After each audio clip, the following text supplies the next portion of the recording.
and gentlemen, welcome again to Davis Field.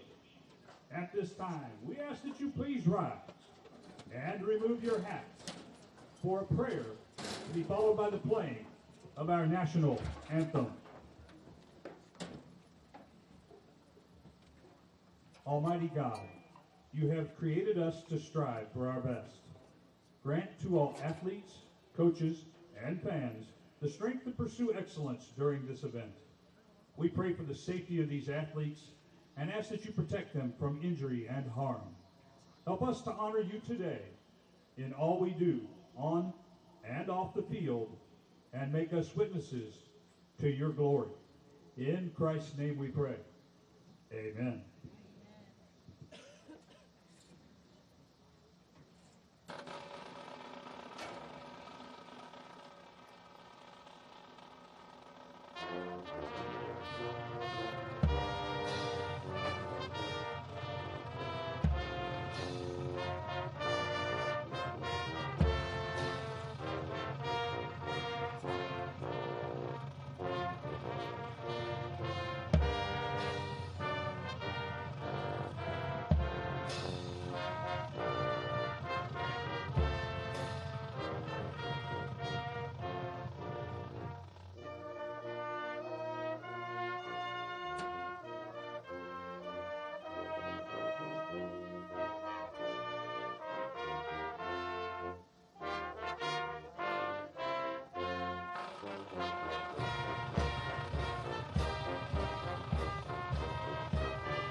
Welcome to Davis Field on the campus of Central Methodist University. This is Charlie Brown along with Jay Sean Northington. We will have the ball game for you today here on the Hart Conference Network. It will be Graceland University and Central Methodist here from Davis Field, which will be renamed. It will stay Davis Field, but this new complex, because they're getting ready to build a new soccer complex before long, and perhaps a new track, or move the track, do something with it. But this will be known in the not too distant future as the Larry Anderson Sports Complex. So happy to have that donation come into the college and have named after Larry Anderson, who started out here as a football player, quarterback on the football team, left, came back as the football coach, then was the athletic director. Then he was over in admissions and might have been an admissions director at one point in time. And then he got back into the classroom. He has been at Central Methodist for over 40 years. So wonderful tribute paid to Larry Anderson for his years here at Central. New day, new era, new season. Off of 1-10 last year, the Eagles come in with better expectations. Lots of new ball players and a new head coach, Dave Brown. He hasn't had a lot of time. I think he was named head coach in June, so he's really not had much time to put things together and find out what he's got. So it's going to be a process of going through, but he's very enthusiastic about it. Was an offensive coordinator at Missouri Western University, so he's well-versed, and he'll run the offense for the Eagles. So we're going to see new people as we go along as the Eagles take the field. And as much as I love the uniforms and all, the numbers are sometimes a nightmare for us with those black numbers on the green jerseys. They do have white trim. So when I struggle today to give you a number of who made a play for a little bit, you will know it's just hard to see the numbers as we go along. So we're happy to be here. This is the first game of the season, first home game. Then the Eagles go on the road for 2 weeks. To Culver Stockton and then to Clark before they come back home on September the 23rd to play William Penn at 2 o'clock. So home opener, a couple of games on the road, and then back home again. Graceland out of Lamoni, Iowa. Been in the Hart Conference for as long as I've been in around here because I was here in the 70s. And they were in our conference at that point in time. And I played baseball at Central, and our road trip that direction was to play Graceland and then Tarkio on the same weekend. So we would play Tarkio at night, drive over to Lamoni, stay at the Lamoni Chief Motel, and then play Graceland the next day before we came back to Fayette. So conference rivals for a long, long time. I'd like to say there's no love lost between the two of them, but you can say that about any Hart team. Nobody in the conference much cares for anybody else in the conference. They see each other so much, so many times, that it's just another contest. So the officials are out at midfield. We're going to have the captains come out in just a second. We'll give you the Central captains as they walk out. That would be Keyshawn Wilson, Chase Rankin, and number 51, that would be, of course it is, Niles Papakala Walahu. Yep, there you go. Yeah, that's it. We'll see how many times I butcher that today or this year. I'm happy to be back doing this. For those of you that follow Central Athletics a lot, you know that I do football and I do men's and women's basketball as well, and I had to step away last year with a health issue before basketball hardly even got started. So glad to be back in the booth.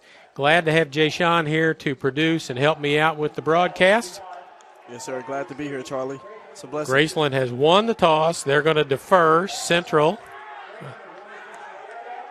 Oh, Graceland's won the toss, and they've elected to receive the ball. They're not going to defer. They want the ball. Central's defense will be on the field first. So we're just about set to go. We'll flip those starters up for you right after the kickoff so you can see the Central starters. And next time we're here, we'll have a little better graphic for you with all the pictures of the players. We didn't get that loaded up correctly. It wouldn't load for us today, so you'll get to see the names, the numbers, and their position that they play. Next time we'll have headshots for them to put into the graphic as well, but not today, so we apologize for that as we're trying to get all this done. Graceland didn't get their information to us until late yesterday, so we've got their stuff. I see President Roger Drake sitting down right in front of us, so it is now an official Central Methodist sporting event because Dr. Drake is here in the house. So we'll see who comes out for Central. Their kicker, I believe, will be number 91, Oscar Simon, a 6'1 junior, and let's see where he hails from. Colleyville, Texas. So we'll see who the return men are for Graceland. They're two deep. Says that it should be Trey Blake and Matt Hall. We'll see if that's who goes back or if it's just one of them.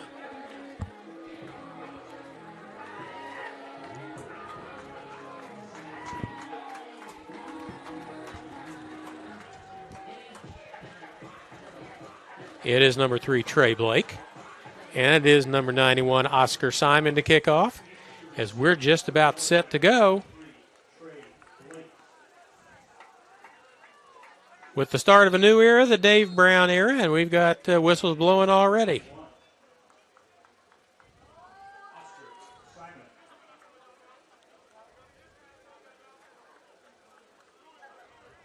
One, two, three, four, 5, 6, 7, 8, 9, 10, and 11 back is Blake close to the goal line. We'll see what kind of legs Simon has as he's new to the program. Was not here last year. He checks, and we're just about set to kick off the Dave Brown era here at Central Methodist. Line drive kick. Caught on the fly by Blake at about the 6. Up the side he comes. Out across the 30 to about the 33, 34-yard line, and that's where Graceland will put the ball in play to start the first period.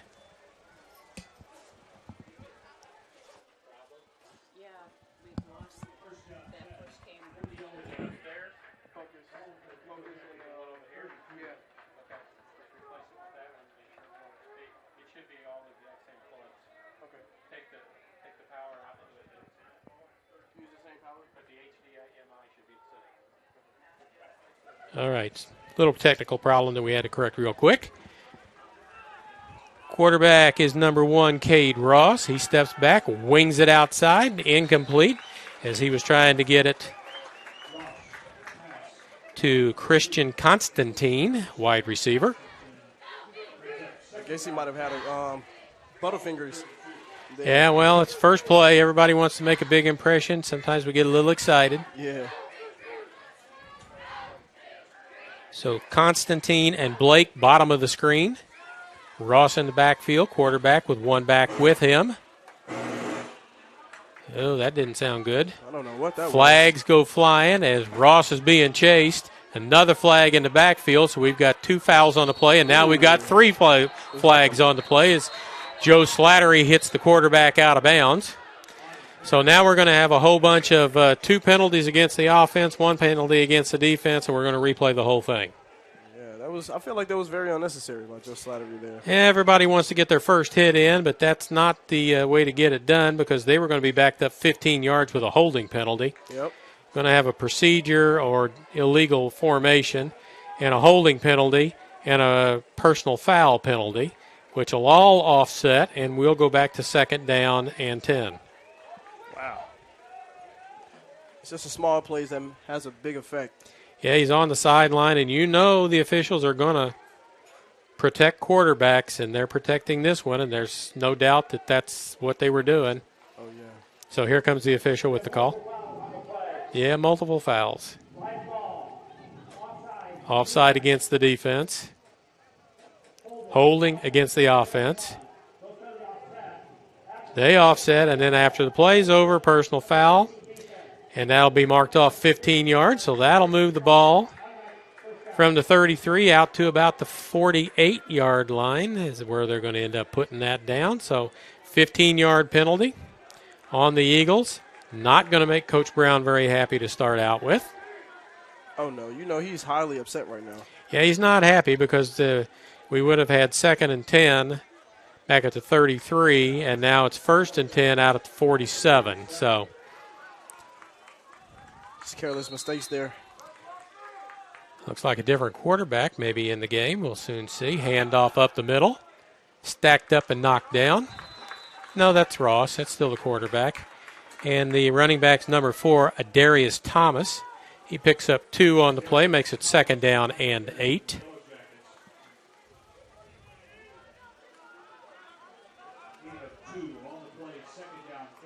Three to the bottom, 1 to the top, back to the left of Cade Ross.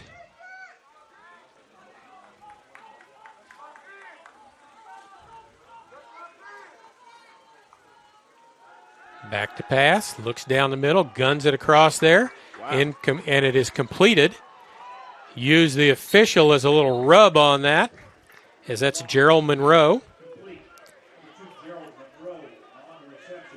It's pretty smart using the official. Yeah, running right into that from Glen Heights, Texas is Monroe, and Graceland's moved the ball promptly from their 33-yard line down to the 28 in Eagle territory.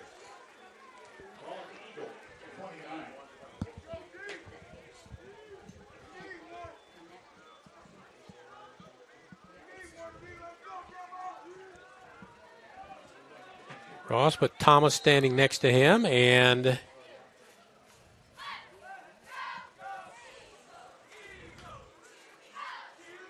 different football. I've always found it kind of interesting that you're playing in the same conference and teams will bring different footballs that their quarterback wants to throw instead of a different one. And so when you're on offense, you get to use your football, so your quarterback's happy. When you're on defense, the other side gets to get their football in. This is at the 29-yard line. And start the clock, and here we go. I guess you can call it Special quarterback privileges, huh? Yeah, it's not like they don't already get some of those. So Ross looks to the sideline.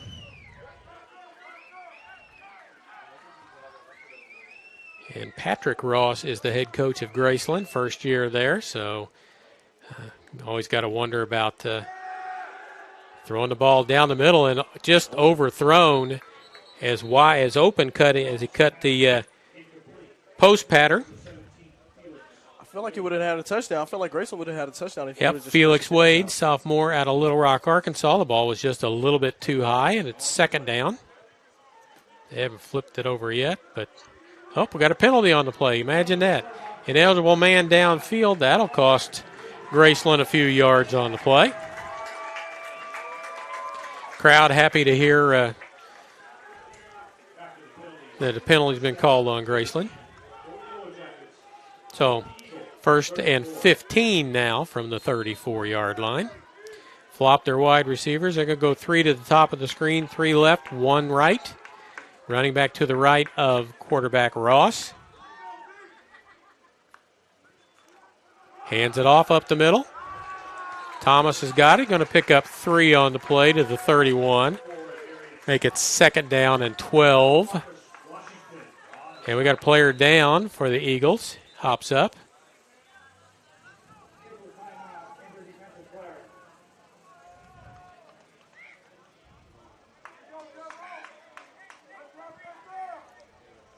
Waiting for the player to turn around. It's easier to see the number on the back of his jersey than the front. And that would be Umarius Jocelyn, 41. Comes off on his own. Has to sit out of play. Clock starts back up. Second down, 12 from the 31. Eagles fake. Coming after him. Ross looks to the sideline. Gets a different call. Still got 25 seconds on the play clock. Back to throw. Across the middle. Open again. Number 3 wrapped up and taken down. Nice hit. Trey Blake.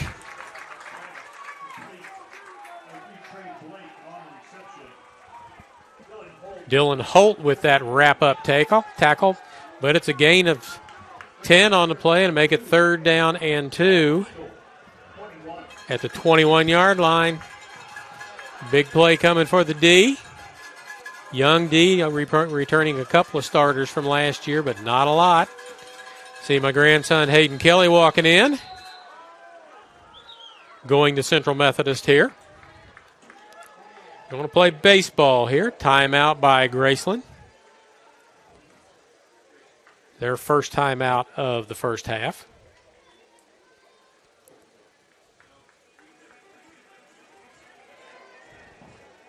Offense to my left, waiting to get into the game. Defense on to my left, talking it over. Defensive coordinators Tevin Lakes, and all these people, all the coaches are in their first year.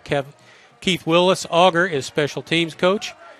Mark Konopka is the offensive line coach. Lee Kennenoff is the defensive line coach. Sean Simmons, graduate assistant. All first-year coaches. I'm looking on the other side, and Patrick Ross is the head coach, first year, and it doesn't say anything about his assistants, but new coach. He may have a whole bunch of first-year coaches as well. So not only are we getting players with experience today, but we got coaches getting experience today on the college level. NAIA in the heart of America, one of the best football conferences in America. They always sport 3 to 5 teams in the top 25 or receiving votes, and I'm sure this year will be no different. Third down 2, and there's a false start on the offense, I hope. The defensive end on the right side for the Eagles jumped, started to come across, and we'll see if he was drawn. It is a false start, so it'll be third down and 7.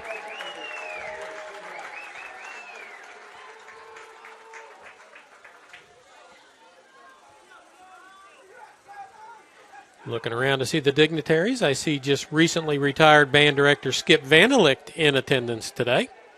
After being here, Skip has had 2 jobs in his life. Fayette High School after graduation, band director, Central Methodist University band director, and he is retired. So Nice job, Skip. 3rd and 7. Ross in the backfield. Thomas next to him. Going to throw the right to the corner, and we're going to have a foot pass interference penalty called. Ross pass intended for number 17, Felix Wade, incomplete. Penalty flags on the play. That'll be a 15-yard penalty and a first down.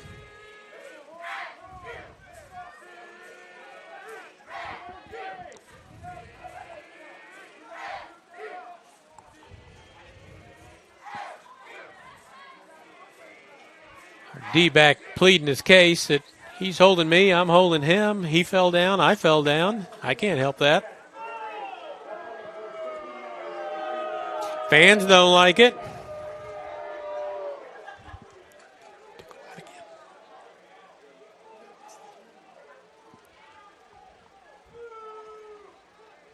After the penalty, first down 10. So first down. Jackets, ball at the Eagle, 11.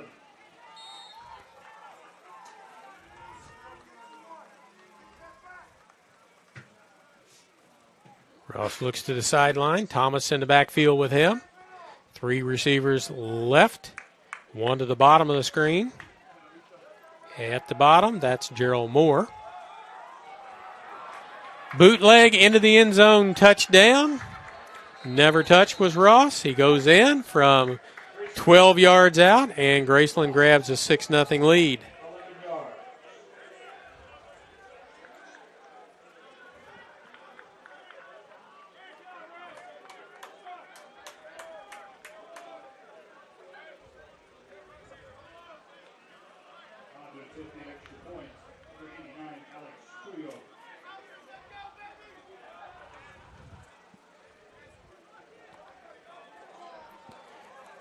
Going to try and run it in after the bobble and tackle, so the point is no good. It's Alex Tuyo who was supposed to kick the extra point.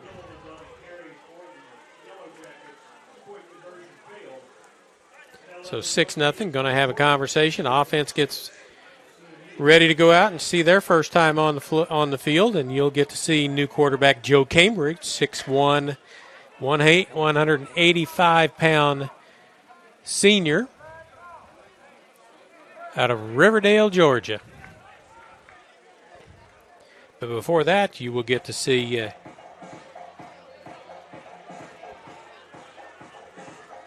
(4 and 34). 4 is A.J. Allen, 34 is Precious Boyeo. Those will be the 2 deep man to get this kick from Tuyo.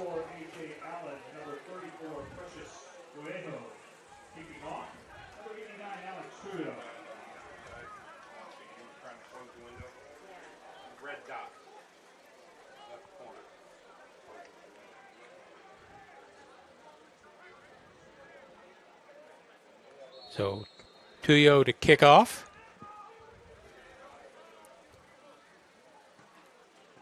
Line drive, going to get into, nope, fielded at the 2. That's Allen. He's back out across the 20. Flag comes flying in. Coach Brown not going to be happy with all these early penalties because that's going to be a block in the back, and it's going to be half the distance to the goal line, and the Eagles are going to be taken over inside the 15-yard line.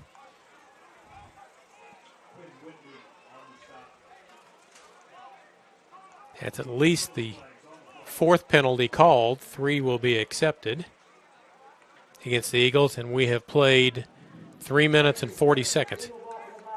Block in the back. First down, and it looks like they're going to stop around the 8.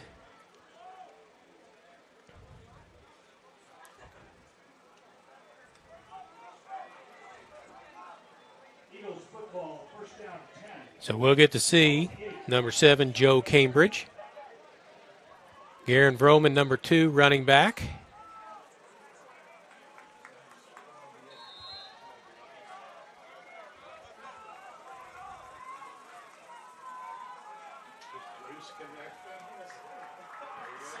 Handoff.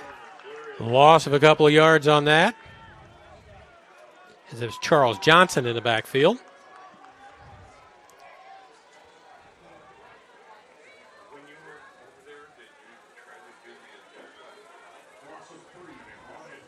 Loss of 3, second down 13.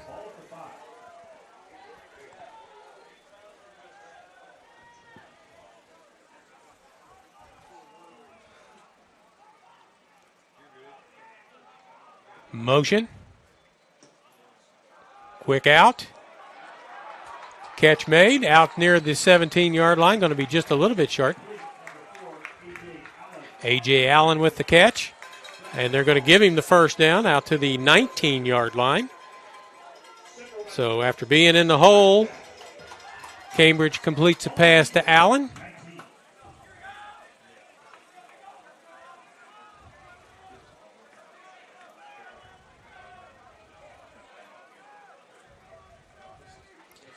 Eagles do have wide receivers back from last year.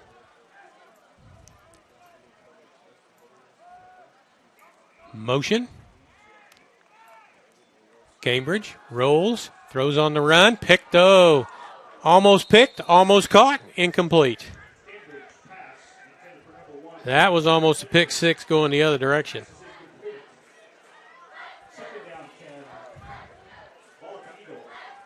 Second and 10. Cambridge looks like he's a very mobile quarterback.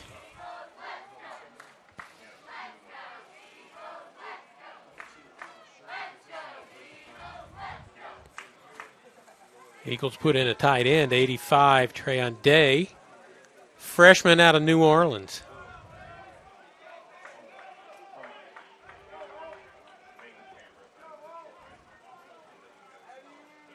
Jet sweep, nope, kept by the quarterback, and he is down for a loss. As that was a read, and he read to keep the ball, and the defensive end did not buy the sweep going past him. And it'll make third down and 14.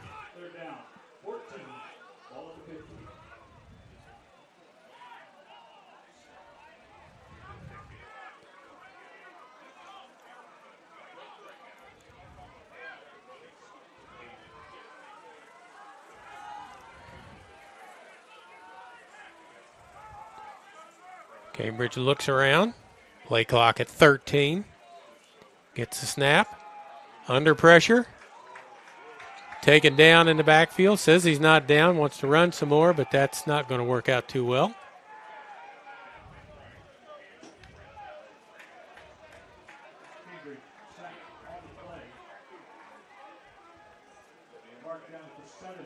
I think he's tackled by Charles Phoenix, 91. So that'll make it fourth down and a whole bunch.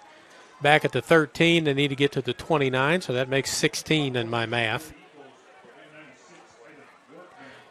And Evan Workman, returning punter from last year, where he got about 90 punts in last year in an 11-game season. He was on the field a lot last year. Rolls back to him, gets it away, angles it toward the central bench, bounces straight up, bounces back, and they'll be down around the 45-yard line. Down there by LaMarcus Washington.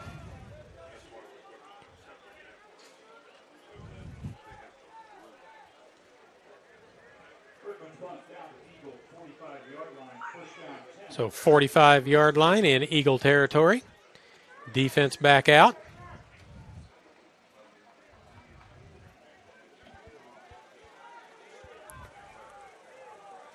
Haven't said his name yet, but linebacker 0, Lontus McClinton, leading returning tackler off last year's team. He is the middle linebacker.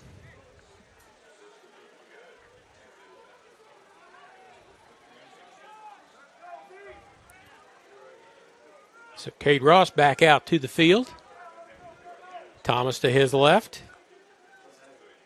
Throws it outside. Got one blocker out there. Makes one man miss. Then gang tackled out there.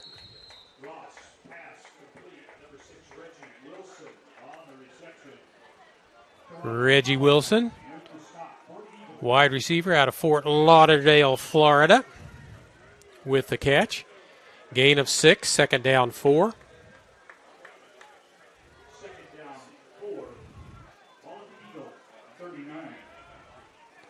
Monroe to the bottom of the picture.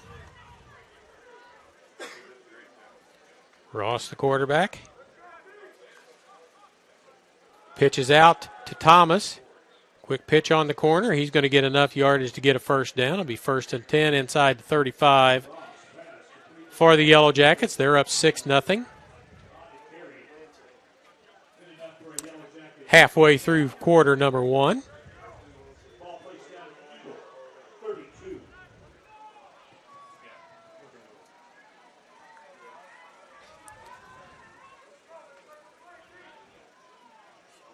Felix Wade and Blake, bottom of the screen, wide receivers, and a slot receiver to go along with it. Quick pass outside, caught by number 6, weaving his way through, still up and running. Reggie Wilson.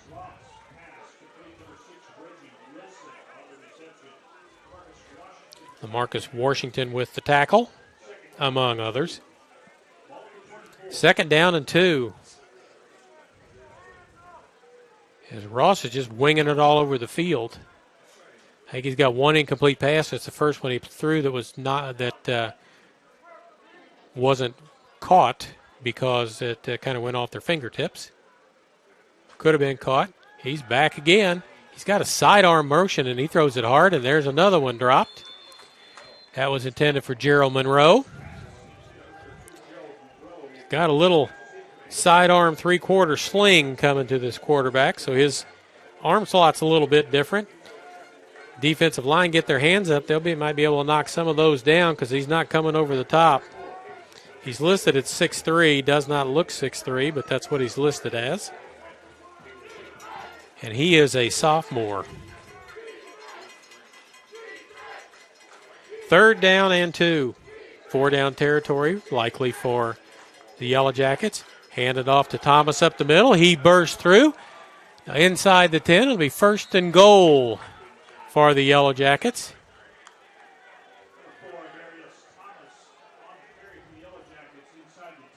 So Darius Thomas with a nice gain. Central brings in a bigger interior lineman, little goal line defense type thing. Gum up the middle a little bit more. Thomas to the left of Ross.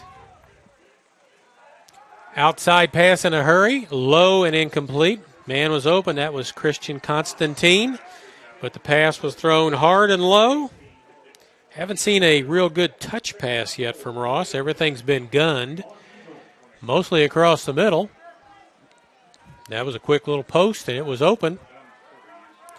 But he underthrew it. 2nd down and goal from the 7.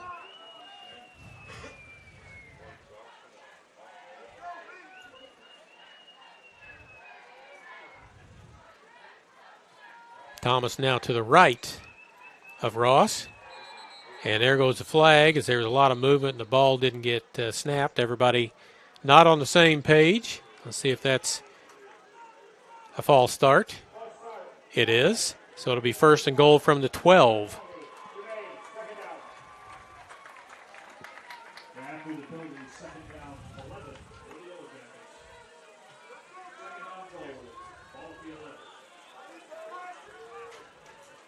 Second and goal from the 11.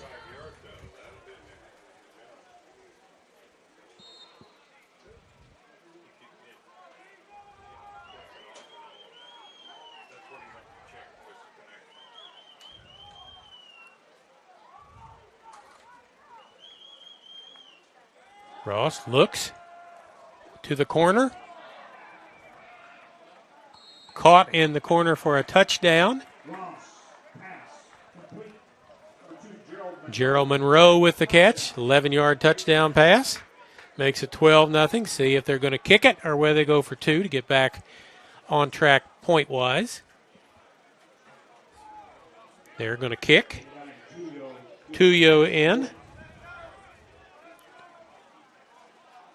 Jaden Gilliland is the holder.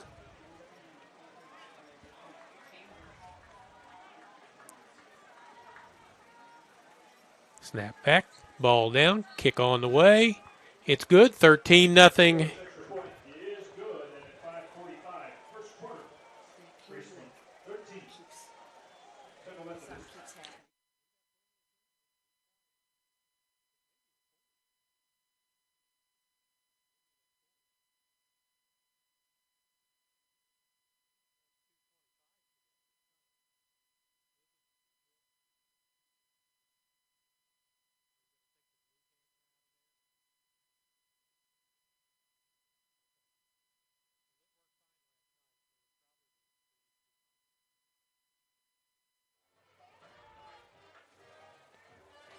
So 13-0. We keep losing one of our cameras, so Jay Sean's all over that. Got his mic turned back on, but he didn't have his headset on because he's running back and forth trying to get that camera to work. Yeah, Charlie, it's been quite a hassle, but we're trying to figure some things out right now. Well, we got one working, and all the action's on the end where the camera is that's working is at. So yeah, we've got Allen. Yep, we're back running. We're back running this other camera. Yep, I just switched. Boyejo back. And boom. 2 drives, 2 touchdowns for Graceland. Oh, just went back out again. Oh, into the end zone, coming out with it. Yeah, that was a pretty good move. It was a pretty good hit, too. That's Allen with it. We got a flag down on the far sideline.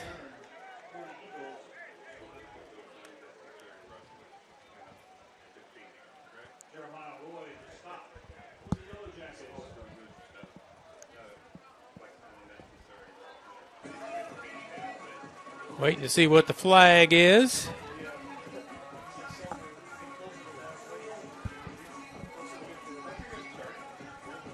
Are they going to wave it off or are they going to mark it off? They're marking it off against the Eagles. Oh, blocking the back. Oh, wow.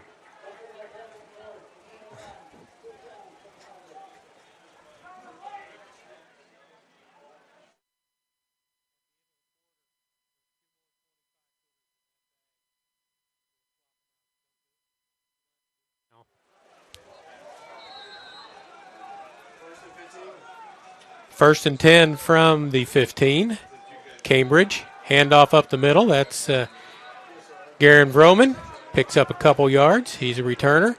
Had a really nice career at Fayette High School here in Fayette. So hometown boy, ran for just about 6 yards short of 3,000 yards his senior year of high school. Not a lot of success running or throwing the ball for the Eagles last year, so he's hopeful for a little better offensive line.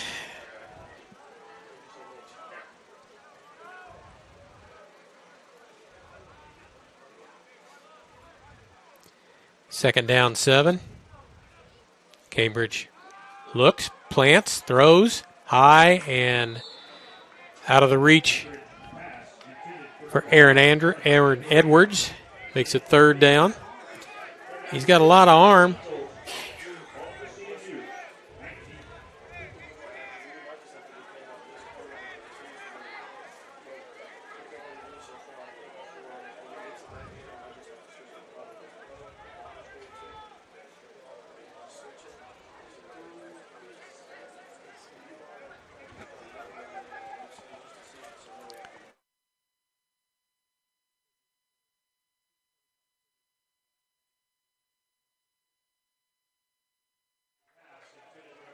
Cambridge's pass, incomplete. It'd be fourth down, and Evan Workman back to the field.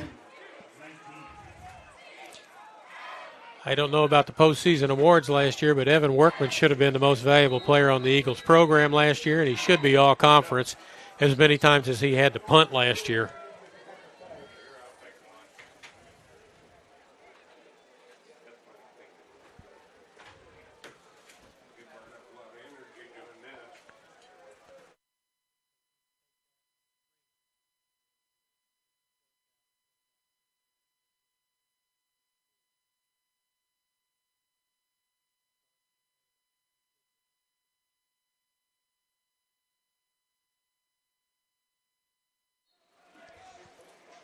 Graceland back to the field as we continue to work on a camera because soon we're going to be on the other end of the field and then we're going to be kind of out of luck for a minute.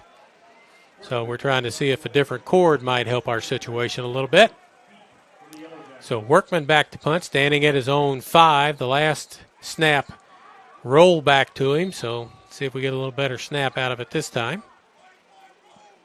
Return man standing in central territory at the 47. Now he backs up into his own territory to the 45. Workman gets it away. No fair catch, and he's drilled.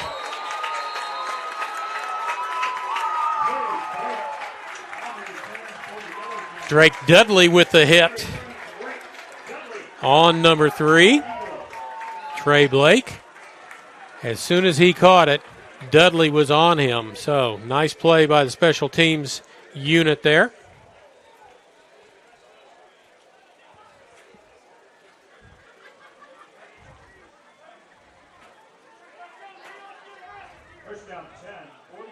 At the 47-yard line in Graceland territory. 4:42 to go, first quarter of action. 2 possessions, 2 touchdowns, 1 missed extra point, 1 made, so it's 13-0 Graceland.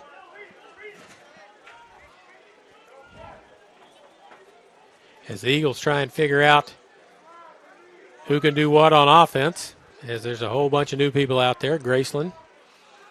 Hand off to Thomas up the middle. Going to pick up 2 on the play.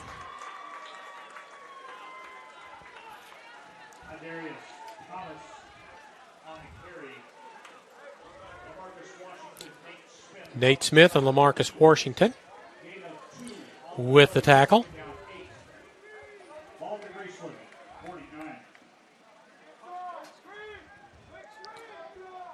Nate Smith listed at 6'5", 245, and looks bigger than that.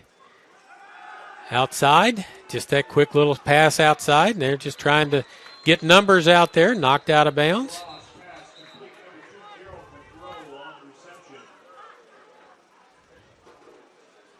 And after the good thing that Nate Smith did, he lost his helmet, so he has to go to the sideline. Nope, that's not Nate Smith going to the sideline. That's Rashad McKinney's going to the sideline. 3rd down and 6. Can the Eagle defense get their first stop of the day? They're just running quick little wide receiver screen plays with one guy blocking. They got a slant open down here but he's back to throw. Pressure comes. He steps up, throws on the run, gets it. Caught for a first down. No flag. Oh, yes, there is a flag on the play, so he may have been past the line of scrimmage, so we'll wait and see.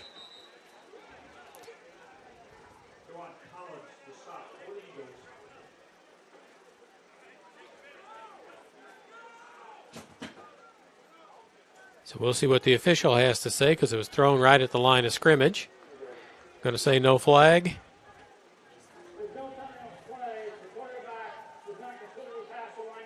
Not completely past the line of scrimmage, so first down for Graceland.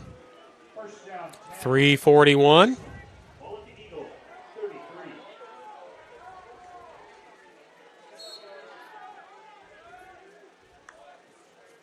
And the Eagles are offside, so it's a free play. Picked off, unfortunately. It won't count.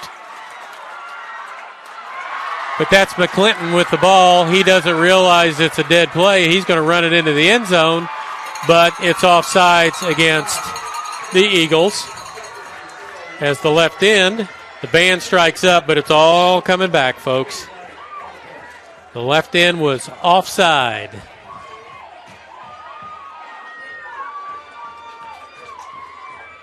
So the fans are real happy until they're going to hear that the official is going to call offsides on the defense and a 5-yard penalty, and the ball will be 1st and 5.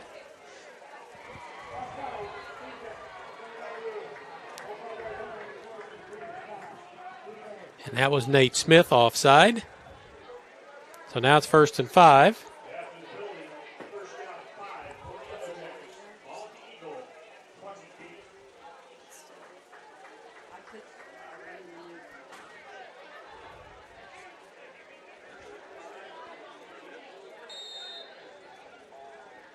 So 1st and 5 now for Graceland. They don't need a lot of help. In fact, it looks like it's 1st and 4 after the penalty. Ross steps back, looks, rolls to his right. Taken down. Sacked on the play by number 41, Yamarius Jocelyn, junior out of Phoenix. 6'4", 240.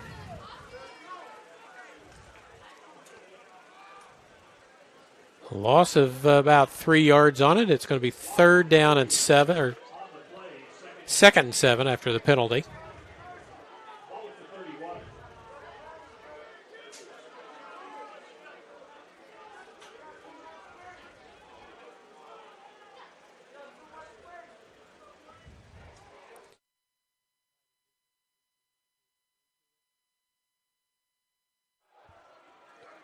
Run up the middle to back to about the 25-yard line, which will make it about a yard or so short.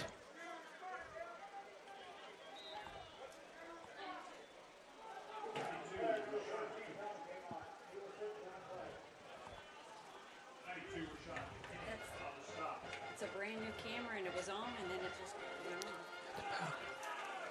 Those are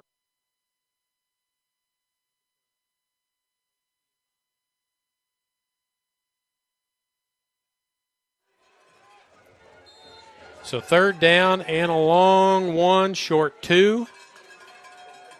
Thomas up the middle, gets through the wave into the second level, back inside the 20 to the 19.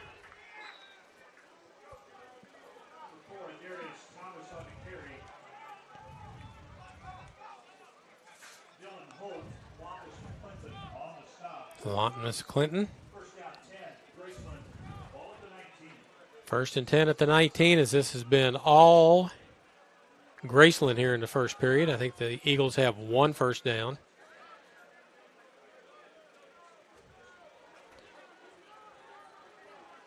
So they've probably run maybe 10 plays in the game so far, and Graceland's probably run 25.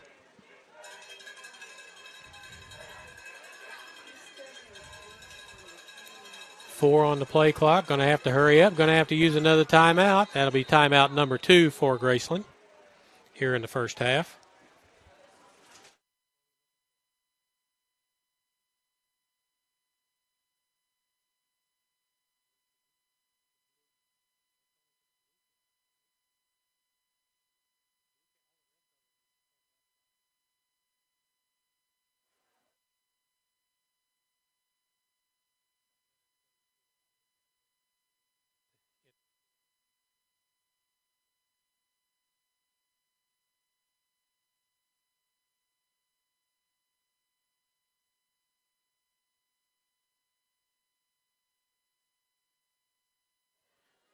So Graceland's down to they have one more timeout here in the first half, but that's not an issue right now because they've got 13 points on the board with 1:34 to go here in period number 1, the opening game of the season.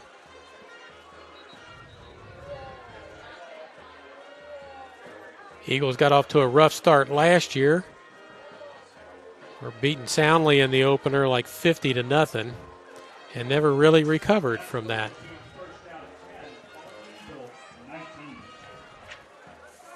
So Ross with Thomas to his left. 3 wide receivers to the bottom of the screen, 1 to the top. They tend to go to the side where the 1 is because there's less traffic there.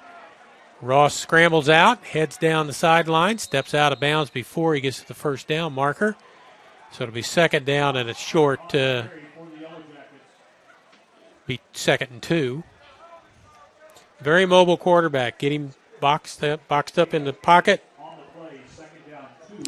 Escapes and heads down the sideline. This quarterback is from Melbourne, Florida. Sophomore.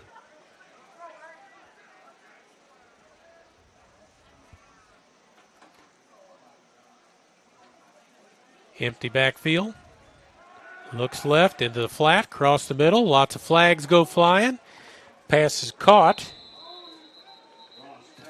by Trey Blake. 2 flags in the same spot, so two officials saw the exact same thing. And we'll see maybe if it's like a holding call, and it is against the offense.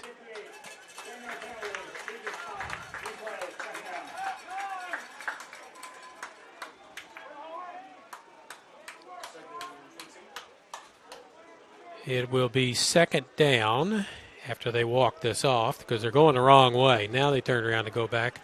It's going to be from the 7, 15 yards, put it back up to 22, I think. They haven't walked it off yet. I don't know what everybody's backed up except the officials. Now they're walking off. 10-yard penalty. It's at the 16-yard line. Nope. It's at the 21-yard line, which will make it second and 12.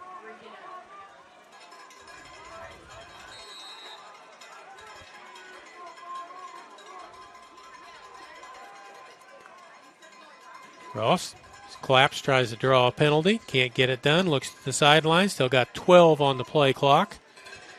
Under 40 seconds to go here in the first quarter.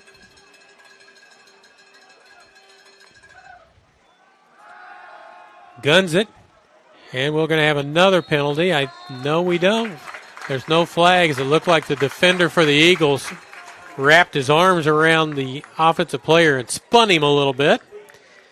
But maybe we get away with one for a change. Keyshawn Wilson with the coverage. Be third down and 12 with 26 seconds left here in the first quarter.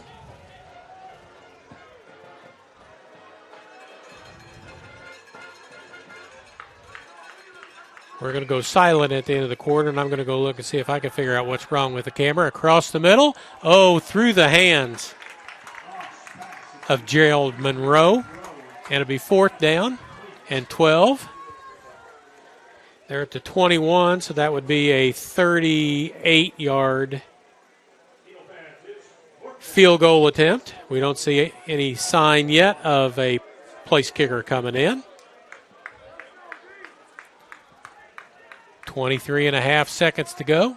They're lined up and going to run a play. Fourth down and 12. Need to get to just inside the 10-yard line for a first down. 21 yards to the end zone. Ross looks across the middle. That's where everything's been so far, and that's where it is again. Completed to number 6, Reggie Wilson. And back in the backfield, back where the quarterback threw it from is a flag, so it's either a holding call or roughing the quarterback. I didn't see anybody get close to Ross, so we'll see what the official says. It is another holding call, and that'll make it fourth down and 22. So that negates a 19-yard completion that would have made it first and goal.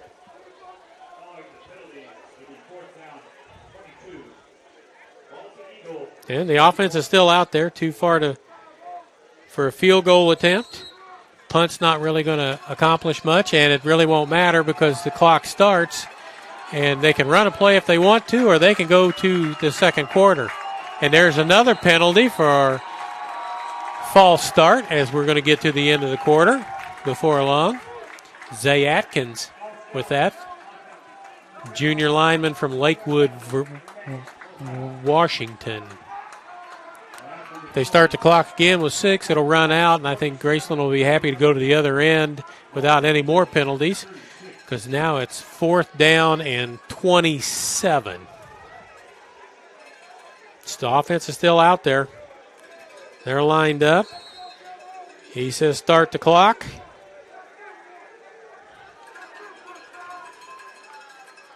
And that's the end of the quarter. 13-0 is the score. We're going to go quiet for just a minute while I go see if I can fix a camera. We'll be back with the second quarter right after this on the Hart Conference Network.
All right, Graceland punts it. It rolls into the end zone. Eagles will have it at their 20.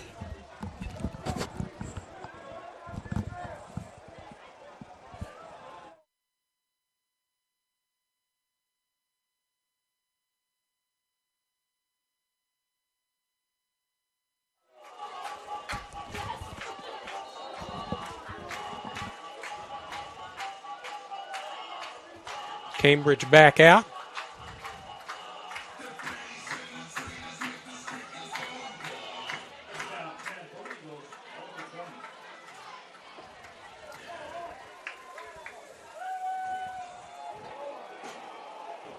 Do a little trickeration behind it, and it ends up losing a lot of yards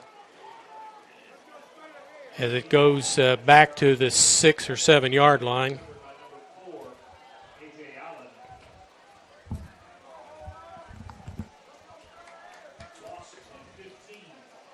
Loss of 15, so it's 2nd down and 25.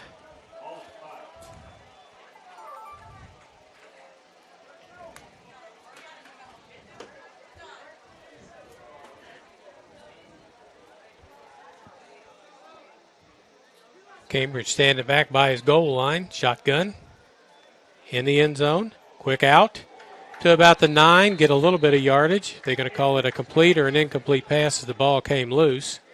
They call it a complete pass and down.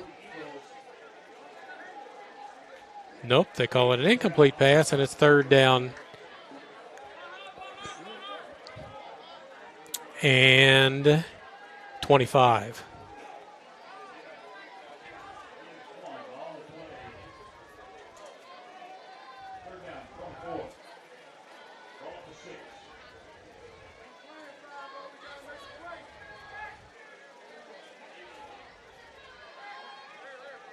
Defensive backs playing well off the line now. They could just want to keep it in front of them.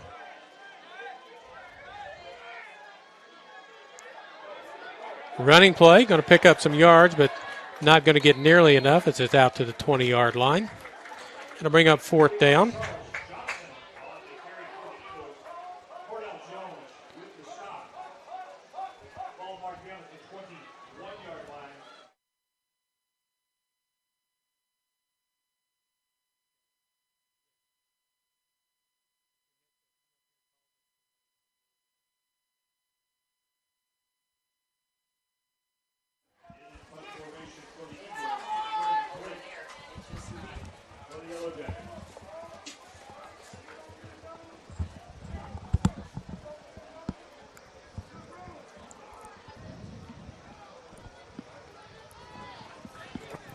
Fourth down and out here.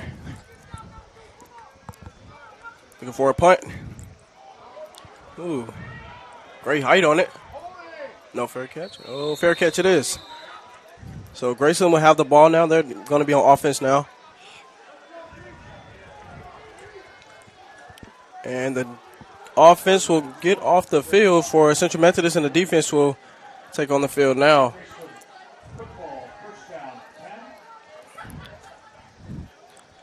Graceland will be on the 45.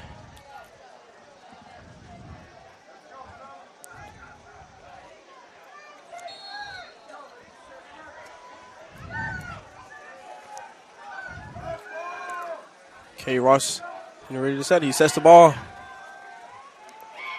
Oh, gets out of harm's way. Oh, he finds number 2. Gerald Monroe. Pick up a few yards there.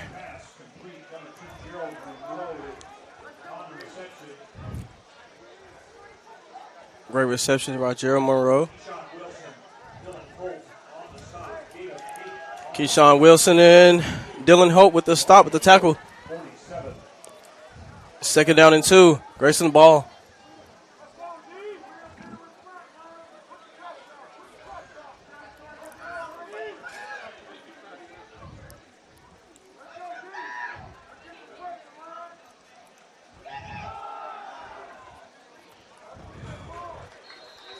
Pretty decent run there. Sabron Woods on the carry. Gives Graceland a first down, a new first 10 as they move the chains. Graceland, ball at the Eagle, 42.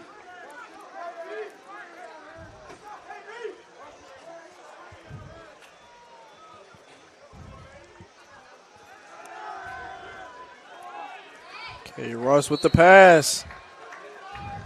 It's completed. Another first down. They're going to move those chains again. With a gain of 12. Ball at the Eagle, 30.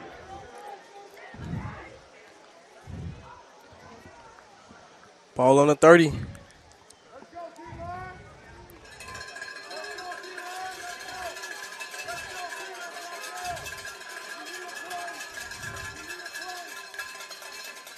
Okay, Ross with the handoff again.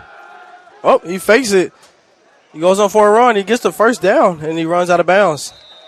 So it'll be another first down for Graceland Hornets. Lane Moody with the stop for the Eagles.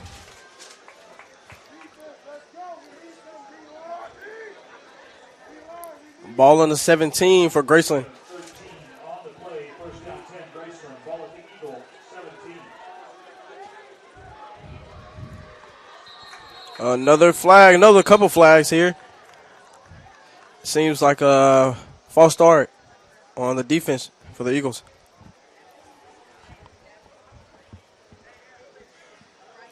We're going to find out in just a second what exactly, yeah.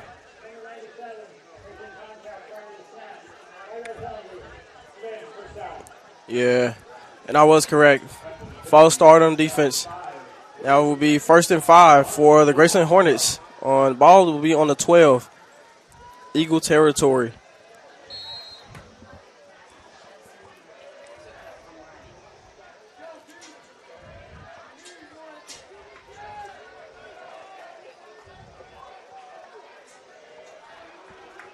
Kane Ross is up. Oh, he deflection by, looks like Nigel Vaughn with the deflection, but we have a couple more flags on the play.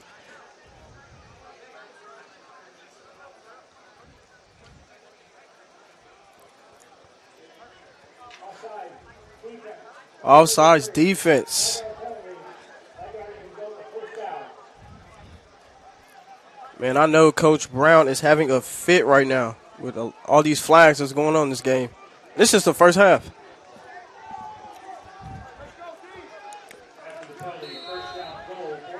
First and goal, Graceland Hornets.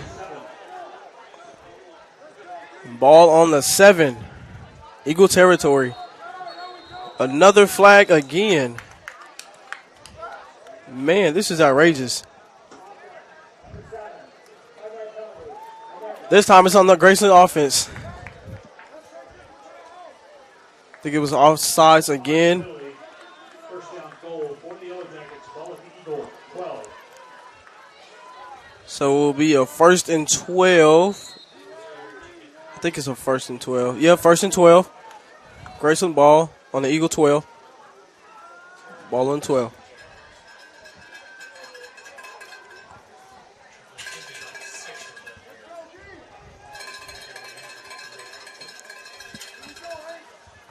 Kenny Ross for a pass.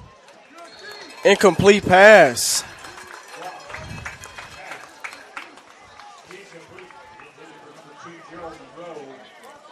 That was intended for number 2,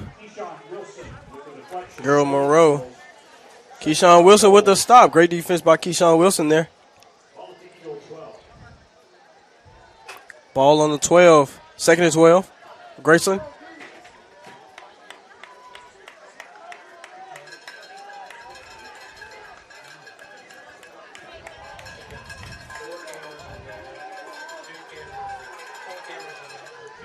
Okay, Ross with the handoff. He gets stopped immediately. I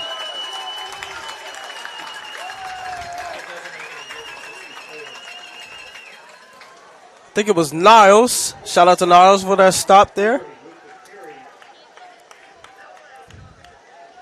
It was.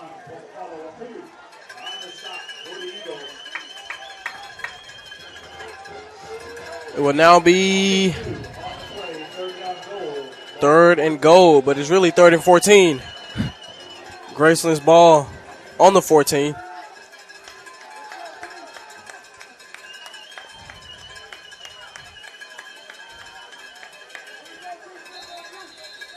Hey, Ross. Think there is a timeout on the play. Think it is, yeah, it is. Timeout. Timeout Graceland. That will be their last timeout of the half. With that being said, just want to update you guys on the score. It is still 13-0 Graceland Hornets way. They are having their way so far. 9 minutes left in the game. Well, 9 minutes left in the first half until halftime. And we will be right back. This is Jashawn Northington taking cover for Charlie Brown as he fixes our technical issues that we're having right now. We'll be right back in a sec.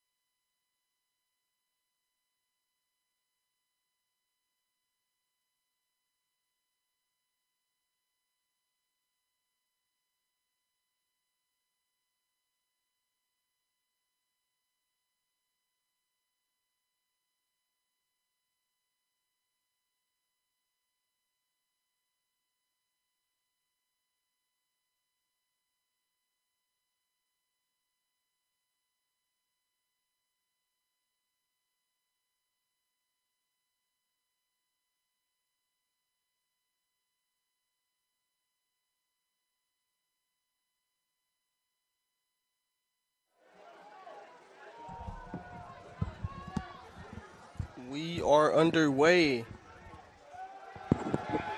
Okay, Ross with the pass. Incomplete.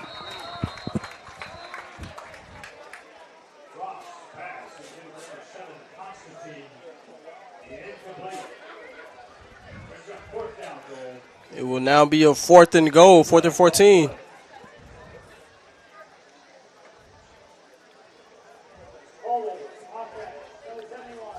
I sincerely apologize. I meant to say Yellow Jackets instead of Hornets.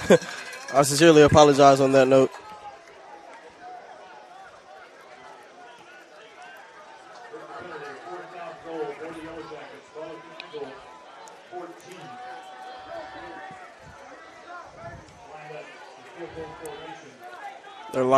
The Yellow Jackets are lined up in field goal formation as they look to tag on 3 more points with this field goal. And it is no good, no good, no good.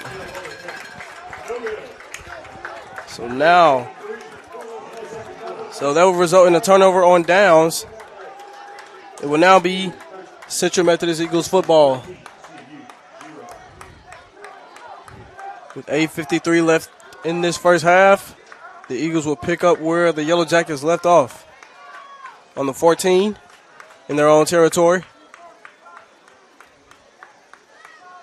1st and 10 as the offense heads out on the field, looking to make something happen before this first half is over with.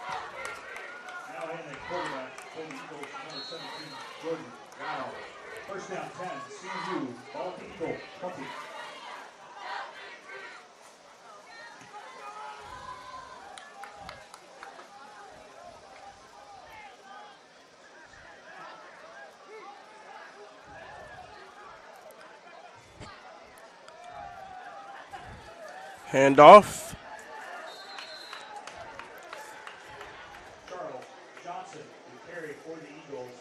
Charles Johnson, the carry for the Eagles.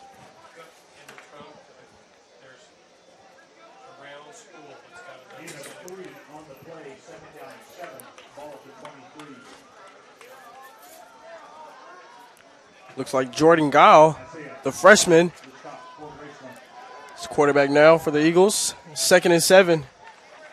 Ball on 23 for the Eagles. A fake handoff with a completed pass to number 4, A.J. Allen.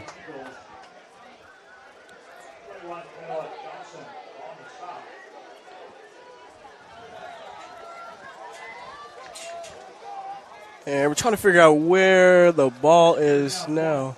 3rd down and 1. Ball on the Eagles, 29 in their own territory. Let's see if we can get a first down. Another handoff. Oh, he kind of got caught in a little traffic, but he kind of makes his way out of it. Let's see if he has a first down here. Referees are conversating right now. Johnson with the carry. It is not a first down. It may be 3rd and inches as the defense comes out on the field. Ball on the CMU Eagles, 29. Again, in their own territory here.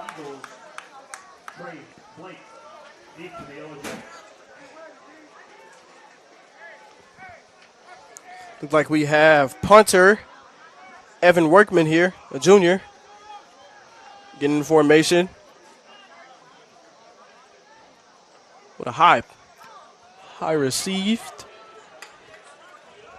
Ooh, crazy hit as the Yellow Jackets obtain the possession. The Yellow Jackets offense will now take the field. Beautiful hit by LaMarcus Washington.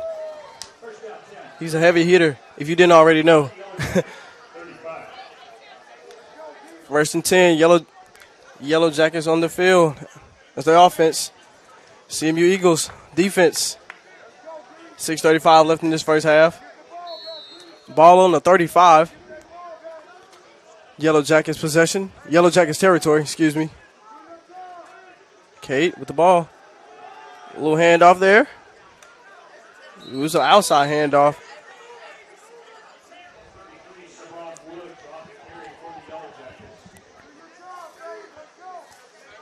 Sabron Woods picks up quite a few yardage there. A gain of 8. So that will be 2nd and 2. Ball on the 43 now. Yellow Jackets territory.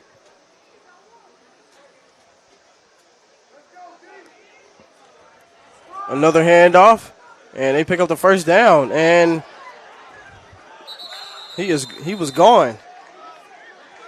He was gone. He found that hole, and he just took advantage of it. I don't blame him. So Brian Woods picking up lots of yardage there, causing a first down and 10. A new fresh set of downs. Ball on the 40. Eagle territory now.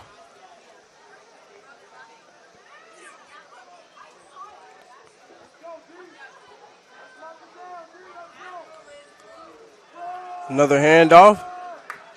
Woods picking up lots of yardage. He finds another hole.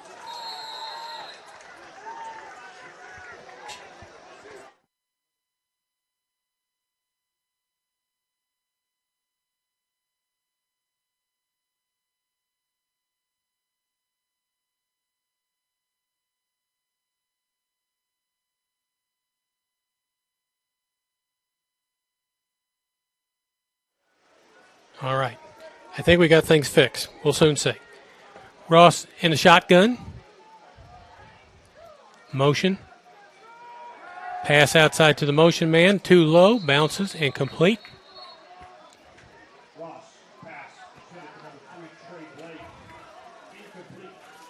Intended for Trey Blake. Incomplete. Sabron Woods in the backfield now. There he was. He's off. And Thomas is back in. 4:57. We apologize for all of that. Central has a new huddle camera we're trying to use, but there's a problem with that in that it does not sync up audio and video at all. It's several seconds off, so you can't use it very much. And one of our field cameras went off, so 2nd and 10. Thomas up the middle. Going to get enough for a first down and then some. McClinton on the tackle.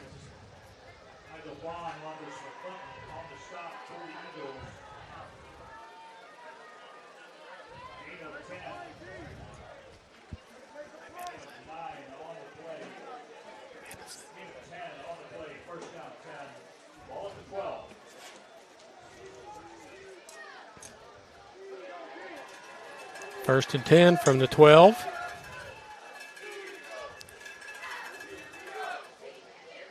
Hand off Thomas, cuts right, and picks up a few more.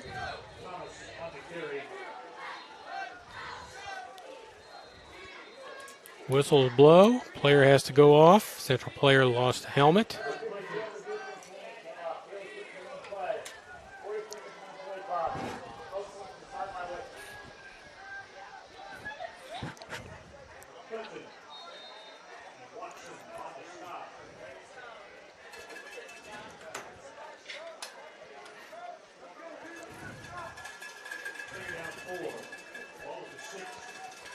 Second down, 4 from the 6th. Thomas running back just to the right of Ross. Two receivers to top and bottom. Now motion across the formation. Throw it to the motion man. And he is going to get in the end zone for the touchdown. That's Trey Blake.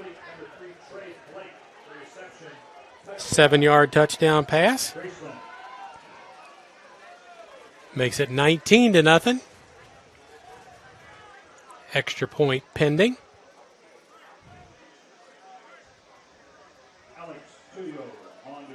Truyo, 5'11" freshman.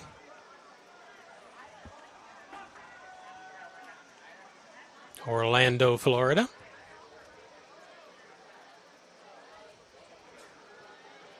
Kick is good. Makes it 20-0 in favor of Graceland. Extra point is good. 3:40 in the second quarter. Graceland 20. Makes it 20-0 here in the first half. Winding down, 3:40 to go. We'll have the Sound of Central marching band at halftime.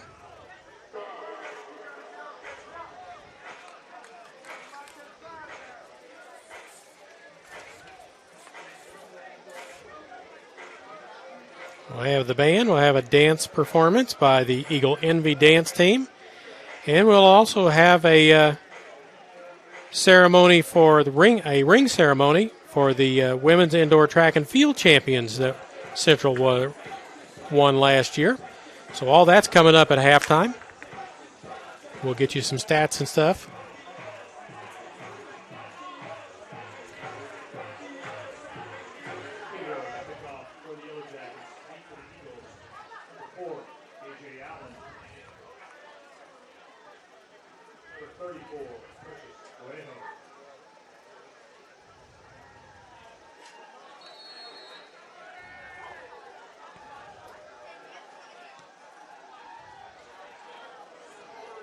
Back into the end zone. Knee taken.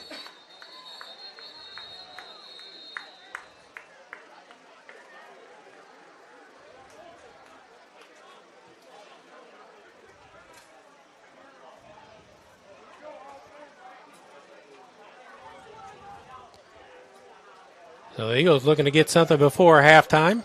3:40 to go.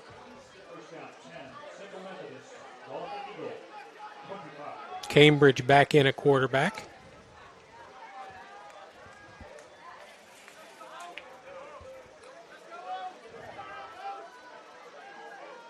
Just have not been able to find a rhythm yet. Of course, new quarterback with a different set of wide receivers.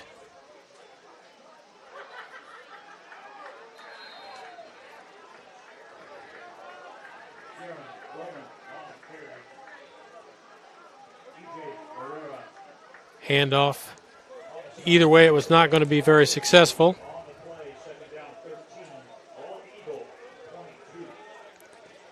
Quarterback handed it off, but the running back was hit immediately, as was the quarterback, so it wasn't going anywhere.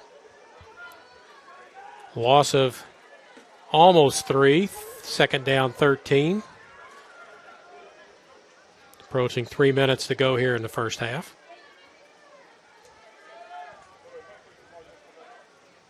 Cambridge takes off, runs, knocked down. Nice defensive play by Kanoa Johnson. It'll be third down and long. Johnson cut inside the intended receiver and knocked the ball away with his near hand.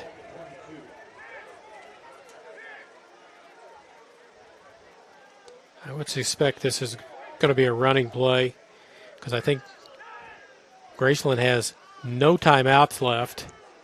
2:51, and you want some clock to run. You don't want them to get it back at midfield with 2:45 to go. But it's a pass play. Screen. A lot of blockers out in front. Breaks a tackle, gets out across the 30, but still going to be short of the first down. Looked like that play had a chance because there was about 5 blockers out and 2 defenders, but the defenders held on long enough to get reinforcements there. It's out to the 31-yard line. It'll make it 4th down and 4, and Evan Workman will come to the field again. Gain of 7 on the play, 4th down 4. Ball to Eagle 31. Clock does run as we're down to 2:19. Formation for the Eagles. It'll be under 2 minutes before the snap because there's 18 on the play clock.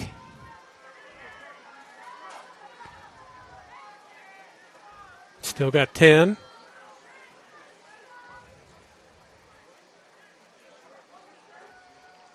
Two, 1, snapped. Punts away. Good punt. Fair catch called for and taken at the 41-yard line. That is by Trey Blake.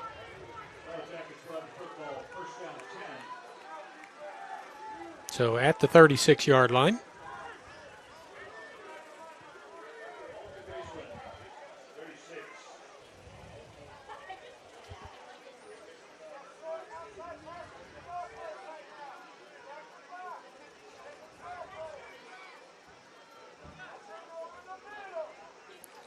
Cade Ross back out. He's had a very good first half, slinging it all over the place, all over the yard. And he's going to do that again here for however many plays they've got it. And there's a flag. Ball's knocked down. They throw it to where a receiver who wasn't involved in the play is knocked down, and we're going to have a hold or pass interference or something.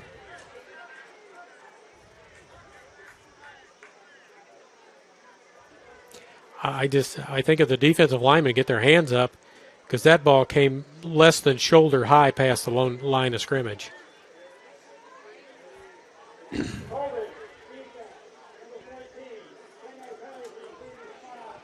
Holding on the defense. 10-yard penalty, automatic first down. After the penalty, Yellow Jacket first down 10. Ball to Graceland 46. 1:45 to go.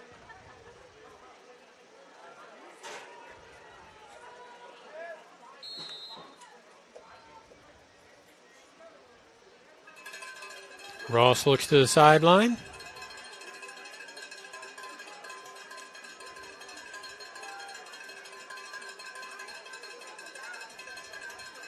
Nine on the play clock.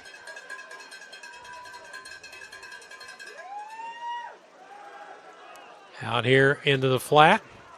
Makes one move, gets back to where he's got a blocker or two. Hit hard, loses his helmet and the football, and the Eagles have it. But we'll have to see if anything's called on that. That was a crazy hit. I don't know if you heard me, Charlie, but I said that was a crazy hit there. That was a big hit, a lick as he was coming back, working his way from the outside back. That was crazy. That was Nigel very Vaughn. unexpected. As big a hit as that was, I'm surprised nobody threw a flag for targeting or anything like that, because that was a huge hit. Knocked the helmet off the receiver and knocked the ball loose, and the Eagles come up with it. And they have it at the 42-yard line, which is the best field position they've had for a while. Oh, yeah. Can't go wrong with that. 1:36, all their timeouts left. Vroman in the backfield with Cambridge. Motion. Jet sweep. Nope, fake. Underneath the... Nice pass. Great yardage there, too. That's Vroman out of the backfield. Gets enough for a first down. That'll slow the clock up a little bit while they respot it. into Graceland territory, and that's probably the first time today that that's happened. Hopefully it won't be the last. Hopefully they get something out of this. There's an underneath pass, trying to strip the ball out, and fighting his way forward is Quinn Whitley, tight end, junior from Oklahoma City, Oklahoma. He's going to pick up 7 on the play. And I think Central takes a timeout. It'll be 2nd down and 3 from the Graceland 40-yard line. So a little spark here. That's exactly what we needed, too. And Central gets the ball to start the second half. Oh, perfect. Just like a perfect setup. Yeah. If you could score here and get the ball to start the half and score again, you've taken the 20-point deficit and gotten it down to 6 or 7. Yeah. I mean, it is. But that's a big task. Yeah, it is. We haven't scored yet in the first half, but we're moving the ball a little bit now, getting a little more confidence, getting to know our wide receivers, where they're going to go, knowing when Cambridge is going to get rid of the ball. So to make sure we're looking for it and getting in the right spot where we're supposed to get to, because he's throwing it to a spot. So, progress is being made. Yep. We knew this year with new coaching staff, bunch of new players, this was going to be a work in progress, a work in process. And, I mean, it's just you got to take baby steps at some point in time. Exactly. Small progress is better than no progress. That's exactly right. So a little bit of confidence before halftime. Change things around. I did a high school game last night that was all one-sided in the first half. In the second half, it went the other direction completely. Roman up the middle, gets close to first down yardage. Looks like he's going to be a yard short. So it'll be 3rd down. And they mark him back and make it 3rd and 2. Wow. Clock's ticking, too. Yes, it is, with 2 timeouts left. Whistles blow, flag goes. Another flag. And it'll be a false start against the offense unless somebody called timeout, which that could only be Central.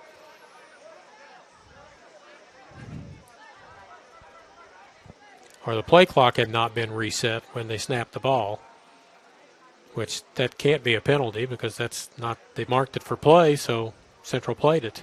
Exactly. Official, referee's going to tell us momentarily. You see Coach Brown, he wants the penalty picked up. Yeah.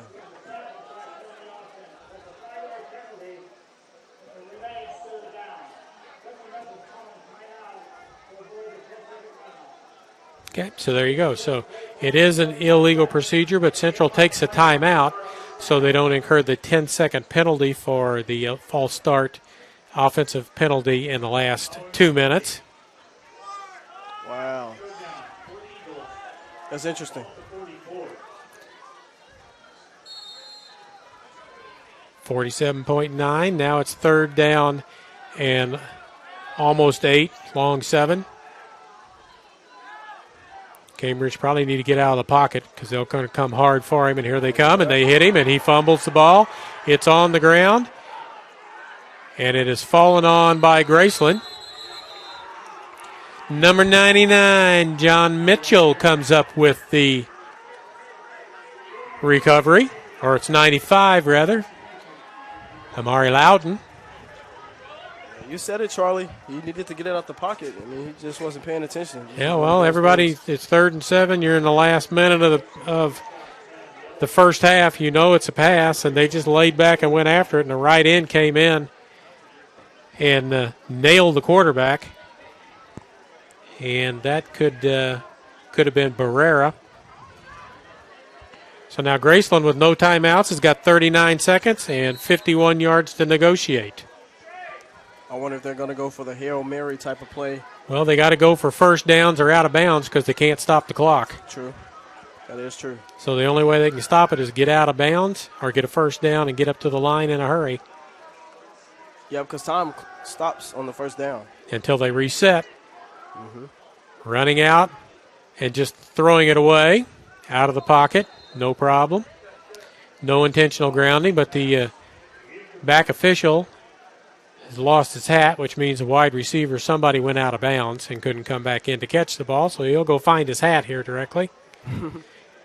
Graceland sideline, they may have hid the hat. Nope, somebody over there keeping stats has got the hat, gives it to him. Now it's 2nd down 10.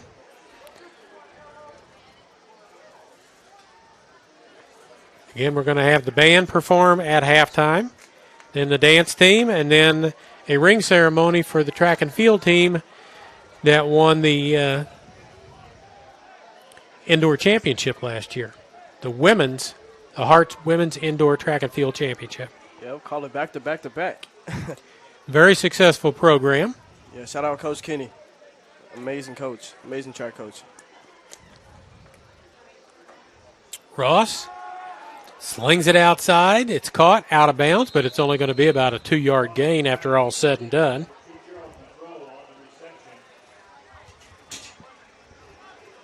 To Gerald Monroe, and I make it 3rd down and 8. 27.5 to go. Eagles with 3 down defensive linemen. 5 linebackers across at the 40-yard line, right where the first down is, and then 3 more deep. They're not going to let the ball get in the end zone, but it could be thrown in front in between them for a first down. Could be. Yep. Underneath, first down and out of bounds. So the perfect call gets the first down. Receiver gets out of bounds.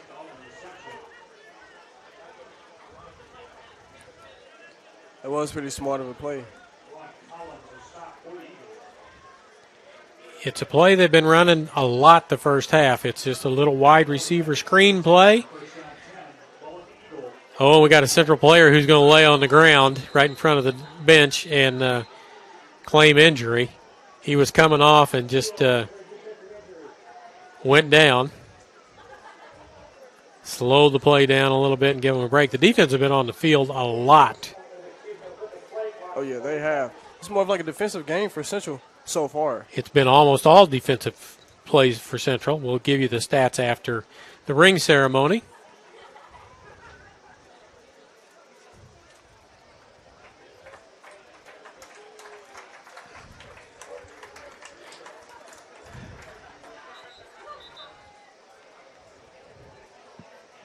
Looks like Kaiwan Collins.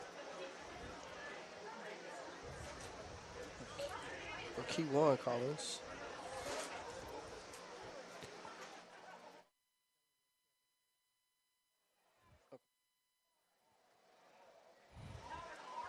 I just died.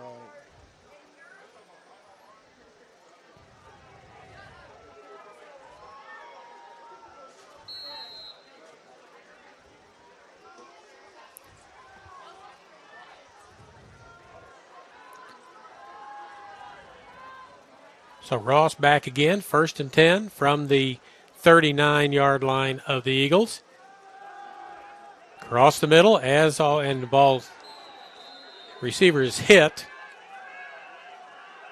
It's enough for another first down, so the clock will slow down. Nope, it won't. It continues to run, and now they're going to stop it.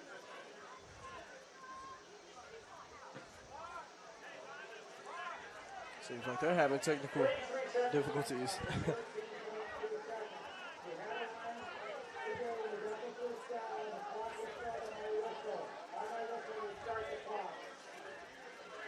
All right, so they ran off a couple of seconds. The official is just going to 13.2, I think. 13.2. They put 15.2 up.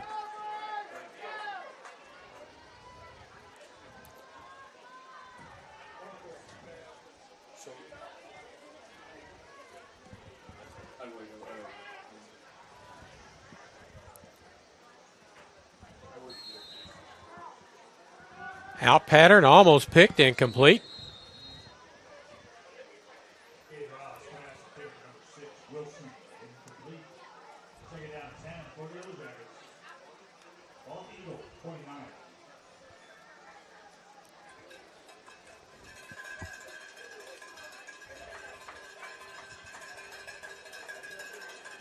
.1 to go, second down and 10. Time to throw the ball towards the end zone. Yep, seems You like get that's all they can do right now. Maximum of about 2 plays left in this first half, so you got to throw the ball deep. Look for a completion or a penalty. And that's what he's doing, buying time. Guns, tipped, caught, touchdown. Goodness. Defender got his hands on it, went up in the air. It gets to the defender, and with 2.4 seconds left, Graceland scores a touchdown. That was crazy. That's more of like a, I don't even know what to call it. That was crazy. I'm speechless right now. I didn't think he was going to get that off.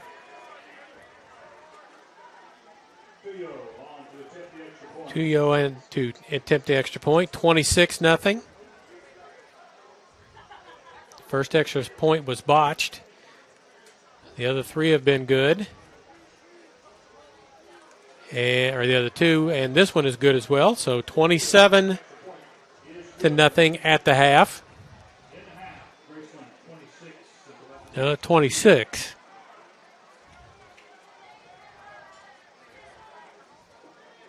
So it's not 27? It's 27, but they haven't put a point up on the board yet. Oh. Because wasn't it 20? Yeah, it was. So it's 27. Yeah. Somebody will holler about it, so don't worry. It'll get corrected over lunch. It's corrected on our end, so that's all that matters, I guess. Yeah. There, and they got it on the scoreboard here now at 27. Yeah, there we go. Time for a return, and we'll be at halftime.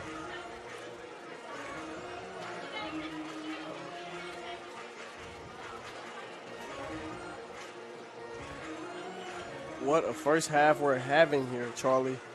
Yep, everything that could go wrong kind of has gone wrong. Yeah. Just haven't been able to sustain offense for more than one or two first downs at a time. It's just been a struggle. Yeah. But you got new guys, new coach, new system. That's what happens. Line drive kick. Going to let it go in the end zone. So there'll be one play from the line of scrimmage, barring defensive penalty.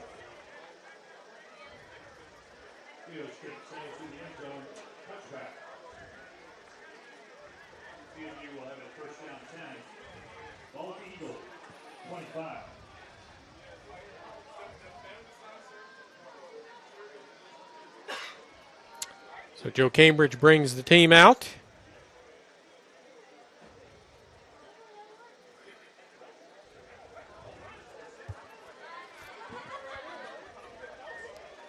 Looking for that one last play. Yep, looking for a penalty. Just going to run it, try and pick up some yards, get something positive going into halftime, and they're going to get that. Unfortunately, it's the last play of the half and out of bounds around the 47-yard line, and that'll do it for the first half. So 27-0 is your halftime score.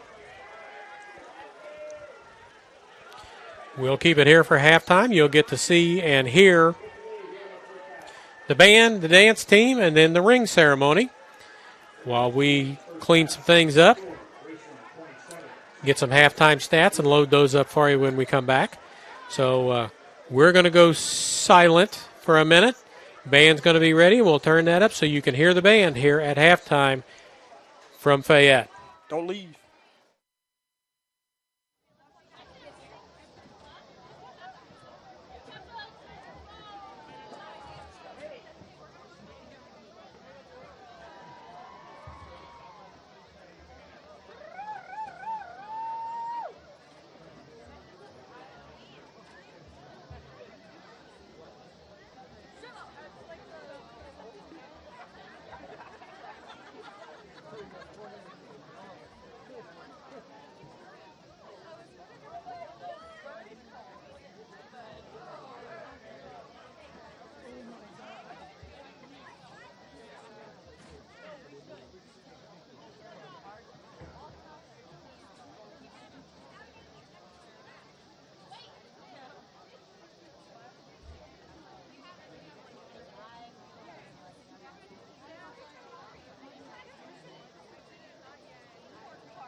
Introducing the Sound of Central, our very own college marching band that is about to take your game day experience to the next level.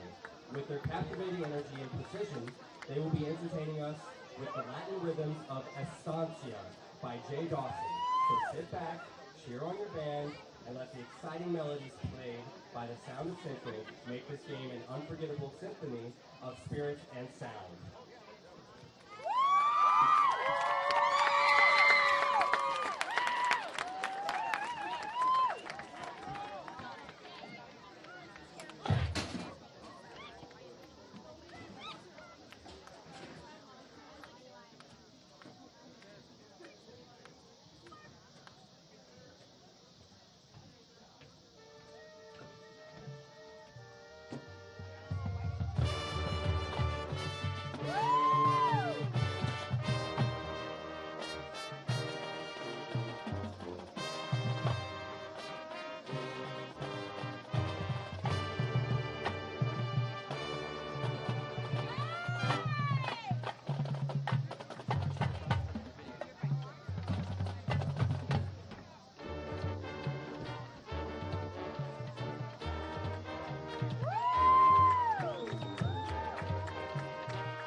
Sound of Central, directed by Kevin Kieran and under the field command of drum major Madison Conway. Jordan Nielsen teaches the drum line, and Karen Jeffries coaches the color guard. Thank you for your support of the Sound of Central.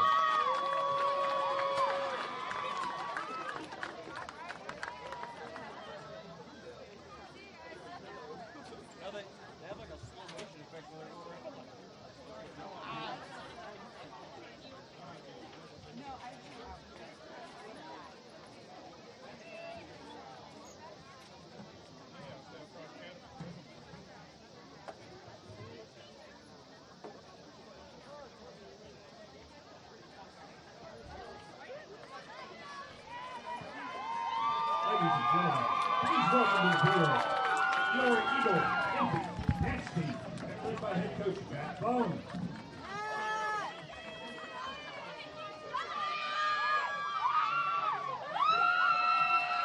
Envy, your music is on.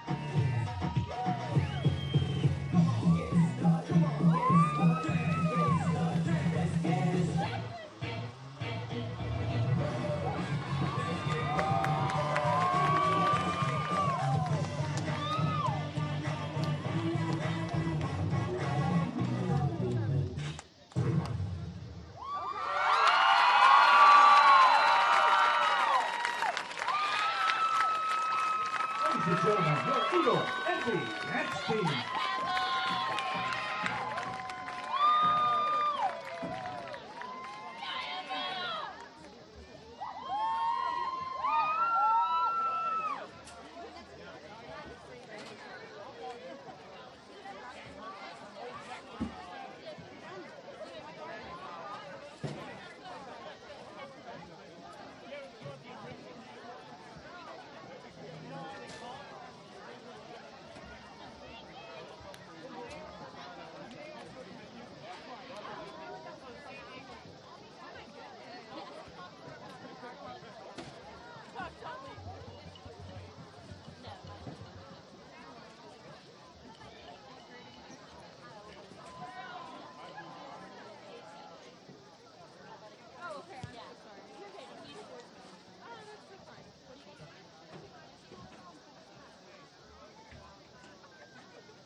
Ladies and gentlemen, if you please direct your attention to the field as we will now recognize our 2023 Heart of America Athletic Conference Women's Indoor Track and Field Conference Champions. This year's team won the championship with 179 total points, which included 5 individual conference champions. Central would go on to finish 8th at the 2023 NAIA Indoor National Championships in Brookings, South Dakota, where they garnered a program best 9 NAIA All-Americans. This past spring, the Eagles completed the sweep of conference titles with a first-place finish at the Outdoor Championships in May. And now, ladies and gentlemen, let's meet the team. We have several athletes that could not attend today. They are Carter Hawkins, Delaney Miller, Carly Wolf, Maddie Wiseman, Natalie Gaw, Kirsten Gilbert, Trebree Scott, Giselle Clayton, and Coach Brad Friedel, and Jesse Bailey. Those in attendance today, Amara Reichert,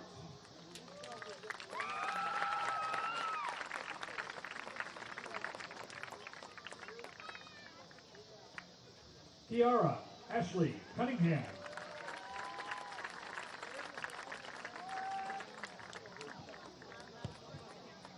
Sequoia Johnson.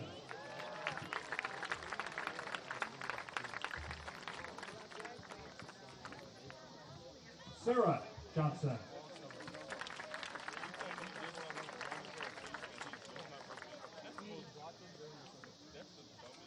Yanira Deanna Paninka.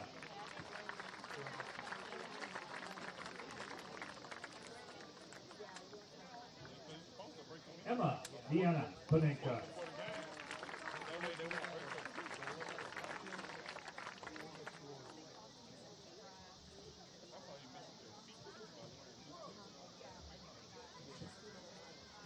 Renee Finke.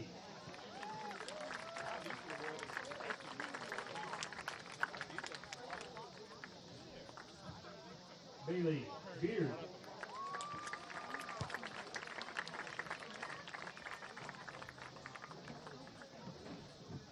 Bailey Morris.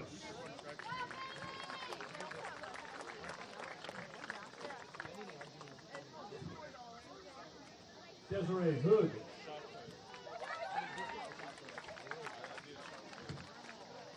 KJ Johnson.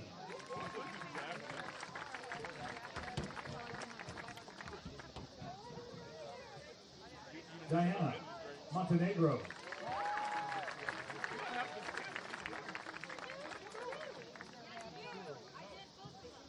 And our Eagle coaching staff, Andy Seaton, the athletic trainer.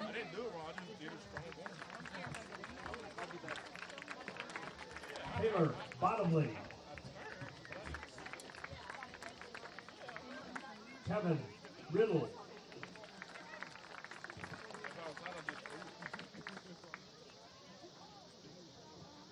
Our 2023 Hart Assistant Coach of the Year, George Robinson.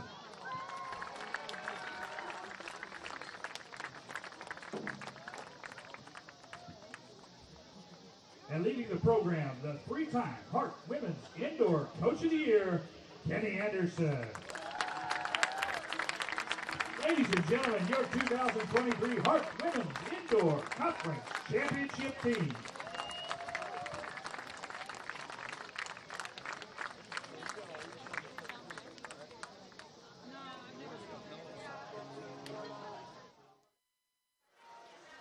So there you have the ring ceremony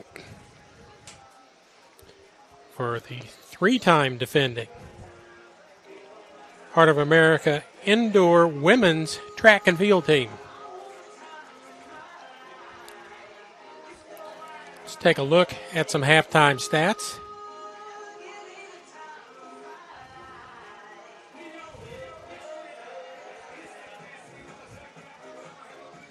Total yards in the first half, Graceland 302 yards of offense.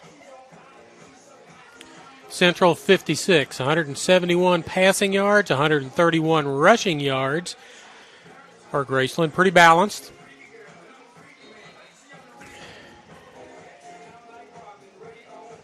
Cade Ross,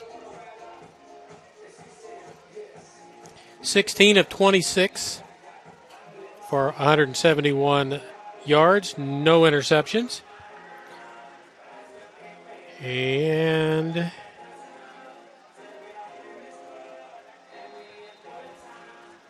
for Central, they had 47 passing yards, 9 rushing yards, as they were 6 of 10 passing for 47 yards, and they rushed the ball 12 times for 9 yards.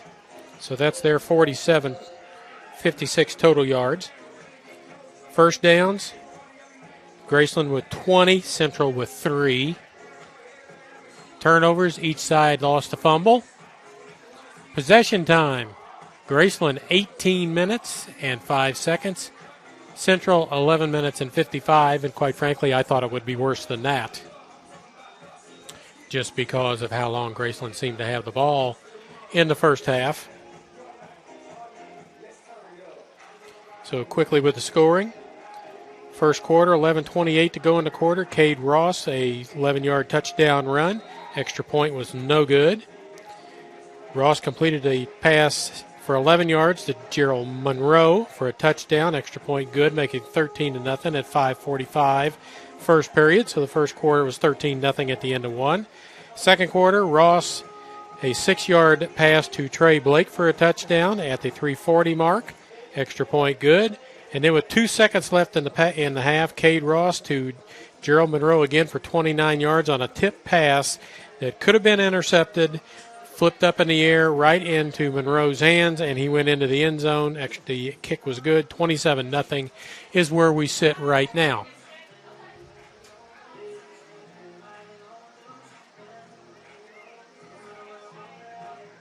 So that's where we sit with the score right now. Central going to have to find a way to get some sustained offense. They got 3 first downs in the first half. 1, I think, in the opening possession, and 2 near the end as they got into Graceland territory. But it did not go well at that point. They went backwards a bit. They've had some negative plays as they try and figure it out. I look at the stat sheet. Tell you that Joe Cambridge is 5 of 9 for 41 yards, no interceptions, no touchdowns. Jordan Guile came in and was 1 for 1 for 6 yards as he got a little playing time. He's a freshman out of Chandler, Arizona. So looking to see, he's 6 feet tall. Cambridge is listed at 6'1". Cambridge, a senior. Giles, a left-handed freshman quarterback. And that does make a difference. When your quarterback's right-handed and you're used to that, you're rolling right more than anything else and throwing the ball with a certain spin on it. Next thing you know, you got a lefty in, and now you're rolling left more often. And the ball's got a completely different spin on it and different feel to it.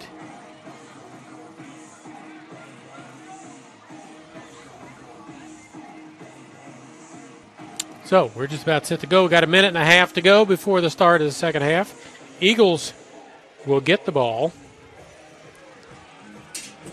to start the second half. See what Coach Brown has changed at halftime with his stuff.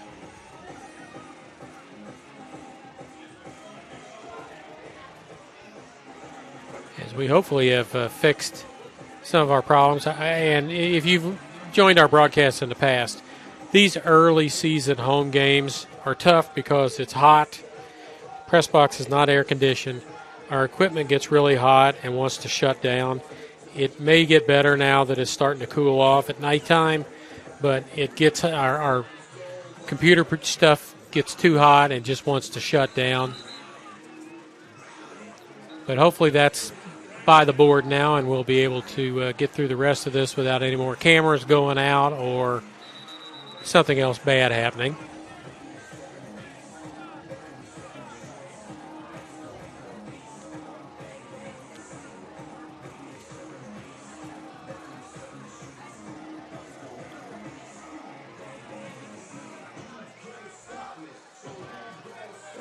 So it looks like Vallejo and Allen back to return the kick, if possible, from 2-0 to Yo.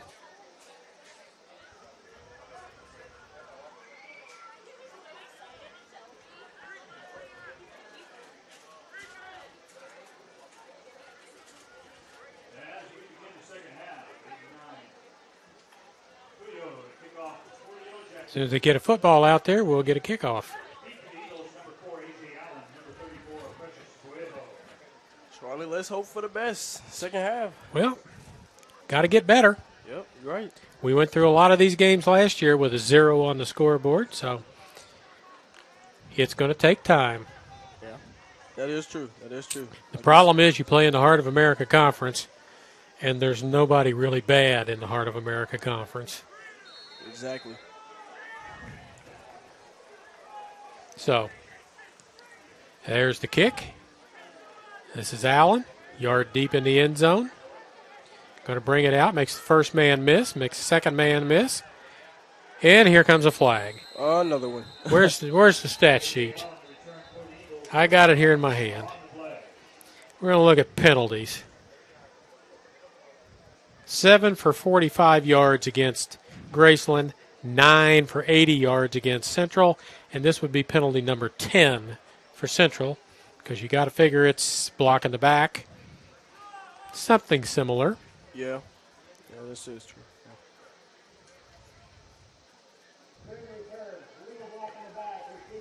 And you hit it on the nail. That's usually about the only thing it can be. Would have been better off just staying in the end zone. You'd have got it out at the 25-yard line. But, you know, you got a chance to make a play. You try and do it.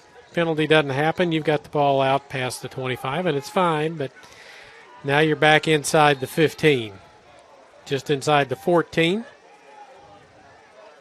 Cambridge. Once again, just careless mistakes there. Looks like Johnson behind him. Hand the ball. He's caught in the backfield, spins out of it. Not going to spin out of the rest of it as 4 more defenders come after him. Loss of yards again. Just the offensive line's having a hard time sustaining pass blocks or run blocks as the defensive line for Graceland's just teeing off. And it's pretty much a new line. There's not a lot there because it was all senior laden last year.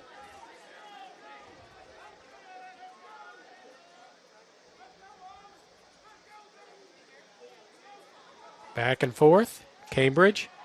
Out pattern. Caught. Drilled.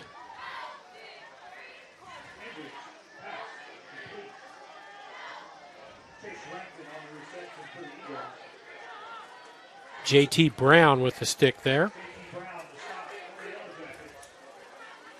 Picks up a couple, makes it 3rd and 11.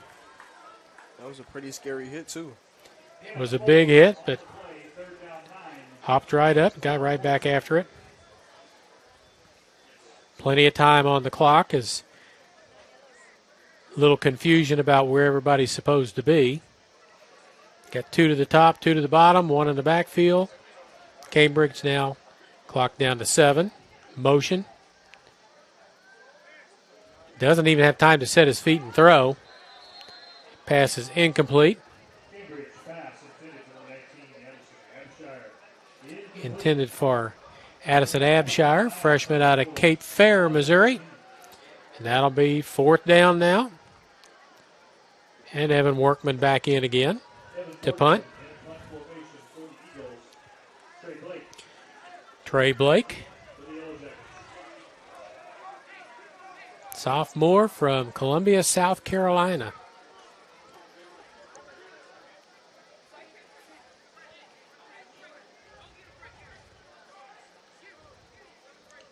Workman fields it on the hop.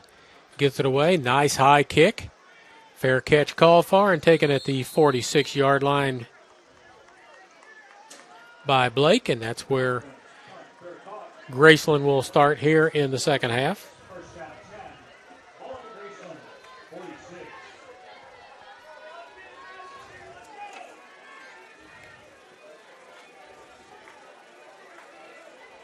That was the 6th punt of the ball game for Evan Workman.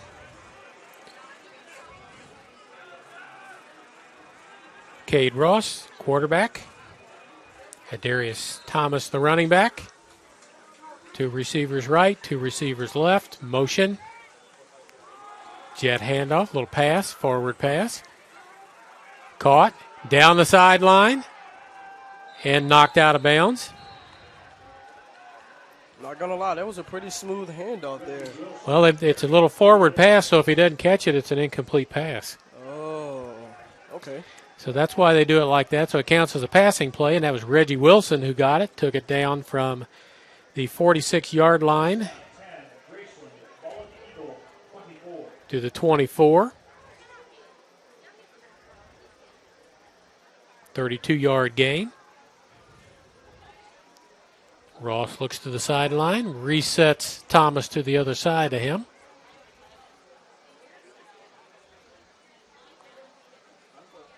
Hands it off, high snap, fumbled, but gets a handle on it, gives it to Thomas. Thomas moves ahead inside the 20.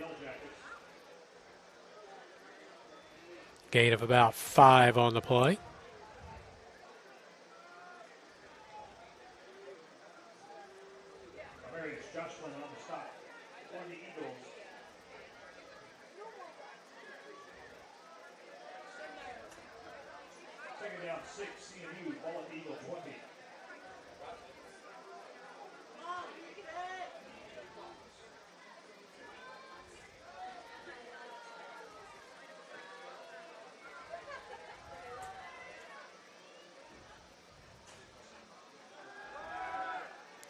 Across the middle, dropped. They've been able to exploit the middle with crossing patterns all ball game long. Gerald Monroe had his hands on that one and dropped it. He'll make it 3rd down and a long 5, almost 6. Just underway second half, third quarter of play here from Davis Field in Fayette. Again, big news at the athletic auction was a gift to the college to help do some renovations and build some things down here. So new press box may be in the works. I think a new soccer field is in the works with a press box for it. I think they're going to update the locker rooms down here and do some more things. Pass outside, behind, but caught. Dodges one, but not going to get to the first down marker. It's going to be 4th down. That was presented by Larry Anderson's brother on behalf of Larry. The brother did not attend Central but wanted to make a donation to the school, and that's what the school decided to do with it. So this will officially become, at some point in time, the Larry Anderson 67, which is the year that he graduated, or played here, graduated from Central. Sports complex or athletic complex. So very nice gesture on the part of the school and the Anderson family.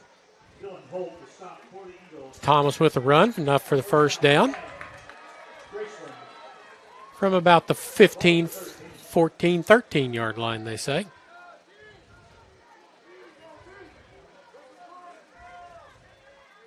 Interesting motion there. Draw play. Slide down by the quarterback, Ross. Picks up a couple. They brought a man in motion and then brought him back and curled him around behind the quarterback, and he was on the end of a lateral possibly on the play after all of that. But the quarterback, Ross, kept it, picked up 1, slid better part of Valor. He's 2nd down and 9 from about the 12.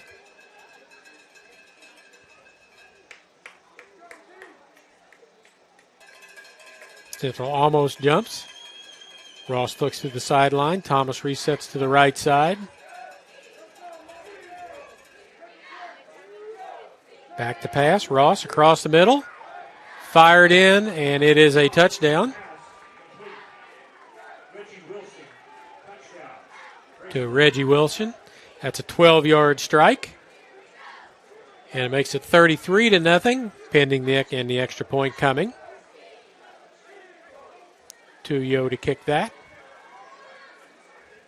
He's 3 out of 4 so far, looking to make it 4 out of 5. They got to wait. They got somebody coming in late. But there's 25 seconds on the clock, and that would be somebody fairly important. It's the snapper that had to come in late.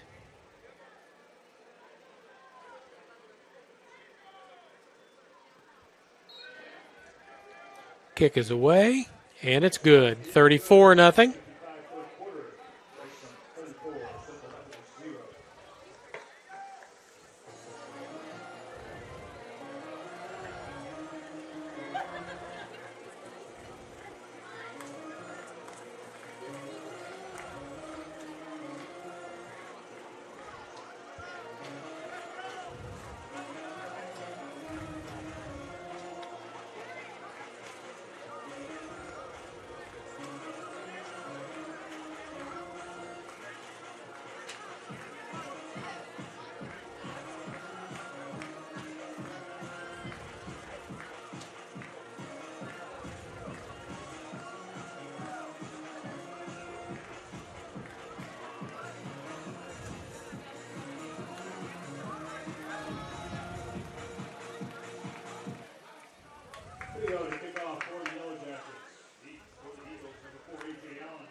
Allen and Barrejo deep. 2-0 to kick off. 9:55 to go, third quarter.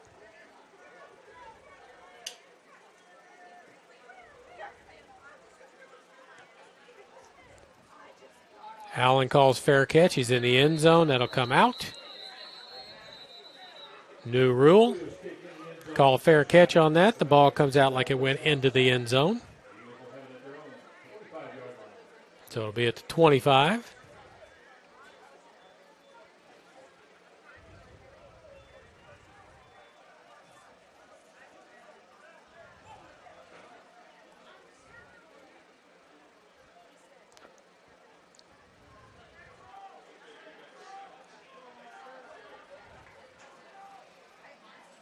Jordan Guile in quarterback. He was in for part of a series in the first half. Pass to Allen, caught, breaks the tackle, heads out of bounds, and then shoved down, and that'll get a flag. And there it is. He was out of bounds, and then got thrown down.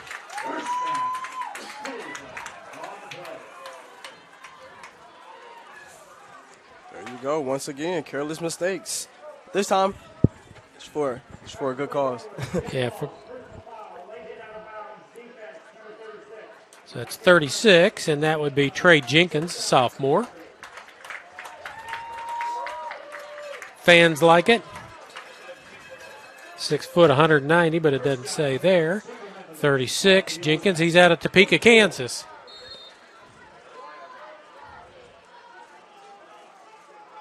In Graceland territory, handoff Vroman, breaks the tackle, turns outside, picks up a couple of yards, was going to lose 2, instead picks up a couple.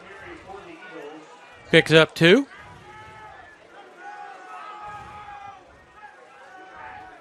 Guile, the quarterback, is a freshman from Arizona.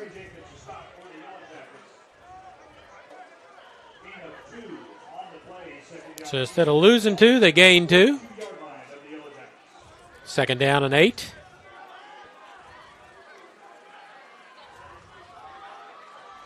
Low snap. Guile gets it, rolls away from trouble, finds a man open out in the flat. Enough for a first down and out of bounds. Great pass. Great coverage, too.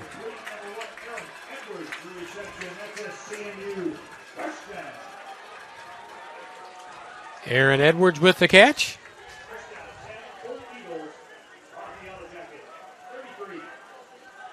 Eagles with a little spark going here. Back-to-back first downs.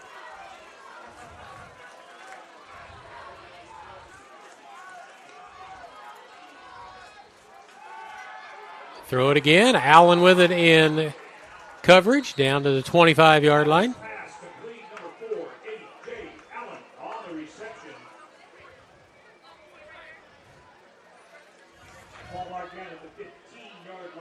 Allen had 2 catches for 20 yards in the first half. He's got 2 catches on this drive for at least that. Second and 3.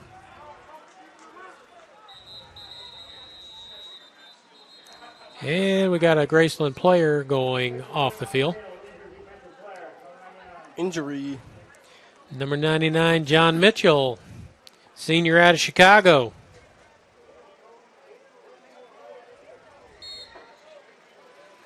He's off, replacement on. We're ready to go again on second down and 3. Kyle rolls left, throws the ball down the field, got a man in the corner. Oh, man. Just over his head and out of bounds. That was so close.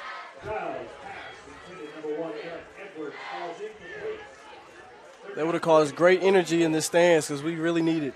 Yeah, we do. We need something good to happen for us.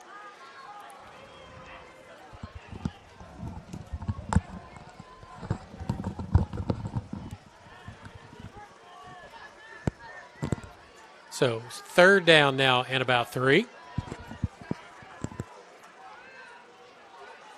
Roman behind Guile. Hand off to Vroman, right side, around the corner, first down and more, down to the 15-yard line. Another great run. Offensive line getting a little push now as he got to the corner untouched. The right guard and tackle bent in, pushed in, got the corner, got it sealed. Roman got around the corner. 1st and 10. About the 15. Run pass option. Looks. Going to get out of bounds, pick up some yards. Giles on the carry for the Eagles. 36 Trey Jenkins to stop for Graceland. Pick up 4 on the play, make it 2nd down and 6. Second down, 6. Ball to 11.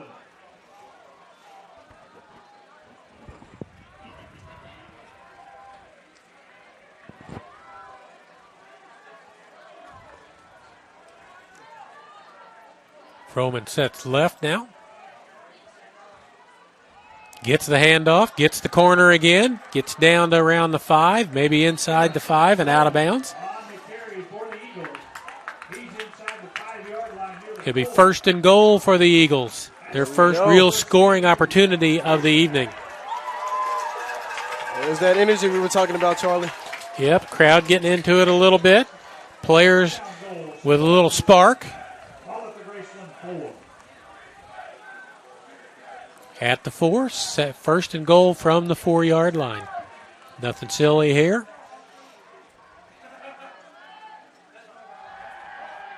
Out in the flat. Oh. Going to be tackled just short of the goal line. Brown with the tackle. Garrett Roman the reception. J.T. Brown on the stop for the Yellow Jackets. Man, that was a crazy stop, too. Second down goal. Ball at the 1. Got 22 seconds on the play clock. They got plenty of time. The crowd whooping it up a little bit. 2nd and goal. Motion. That's Allen. Stops. And a timeout call as Coach Brown didn't like the play call with what he saw out of the defense. Not a bad idea.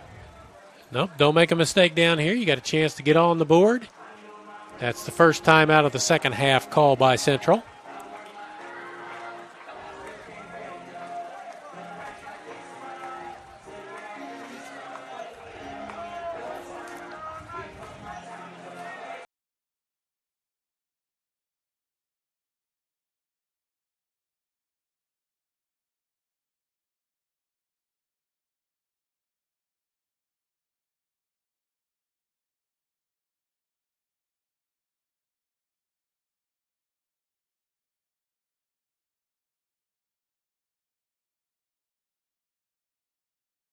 Talking about it on their sideline. Graceland defense talking on the other sideline.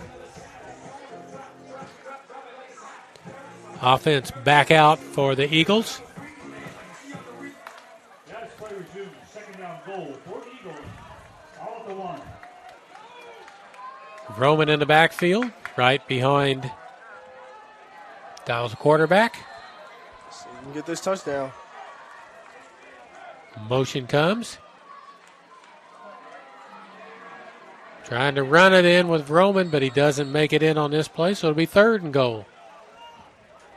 A lot of movement for a run up the middle. Yeah, a lot. You had the motion man, you had a fake jet sweep, pull it back out, and then hand it to Roman going up the middle. Graceland was not shocked by that, not surprised, so it's 3rd and goal. You got 2 more plays to try and get it in the end zone. Kind of seemed like Graceland expected that to happen. Yeah, it's back out a loss of a yard to the 2. 3rd and goal from the 2. Motion, Giles, out in the flat, picked. Oh, my goodness. That is and he's got one really man to beat, and it's going to be a touchdown, pick 6 going the other way. No, it's not. Look at that. What a hustle play. Wow. And there's a flag comes flying in. And there comes another flag flying in. I'm looking to see who that is that gave all that hustle. It might be Garen Vroman. I'm watching him come off the field, and I'm sure that's Vroman. And I tell you what, you're down 34 points, and your running back is running down a touchdown for the other team. Great hustle. That was phenomenal Absolutely. Coach Brown's not going to be happy with the way the play turned, but he's going to be pretty happy with the way that young man ran down the field. Didn't give up. Got tackled him inside the 10. Flag came flying after the tackle. Then another one came flying right after that. So we probably got some unsportsmanlike conduct. May have had a horse collar for all you know, but at this point in time, stopping him from getting the end zone is more important than a 5-yard, half the distance to the goal line penalty. I agree. But they're having a conference down there. A pretty long one, too. A conflab while they try and figure it out. Here comes the referee going to walk back out, turn his mic on, and tell us exactly what all this is. Maybe. He's going to talk a little more before that. Now you ready? Moving on the field is an interception return by Graceland. They will keep the football and have a first down. We have a dead ball and sportsmanlike against Graceland, number 65, coming on the field without his helmet. That particular penalty will be enforced in the run. That'll be first down. An unsportsmanlike conduct penalty for number 55 for Graceland. Coming onto the field, Deshaun Westfall Edwards, a freshman, coming onto the field without his helmet. And they will enforce the 15-yard penalty and back them up that much. So let's see where from Washington, Iowa. So he's a fairly local boy, in-state. So it's back at the 24-yard line. 34-0. First interception of the season thrown by the Eagles. Cade Ross coming back out again. He's got 8 on the play clock, and they're not even lined up yet.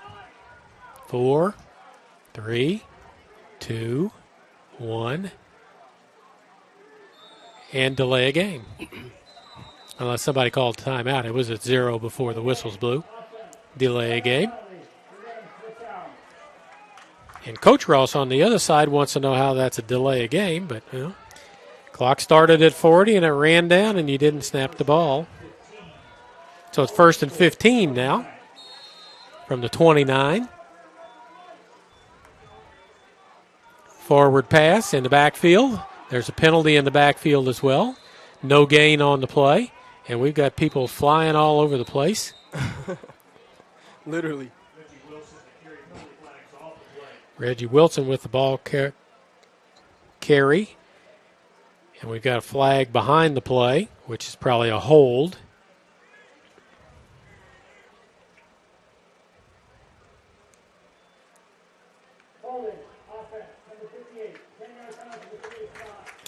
So after 1st and 15, now it's 1st and 25. Back at the 39-yard line. They have to get to the 14 for a first down. After the penalty, first down, 25 for the Yellow Jackets. Left Eagle,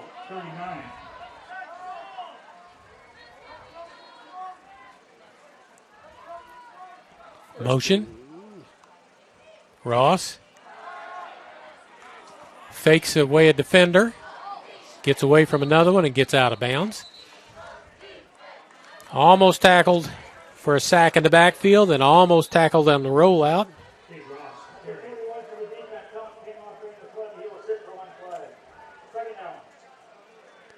All right. Don't know what he said, but it's second down. This is the end of whatever he said.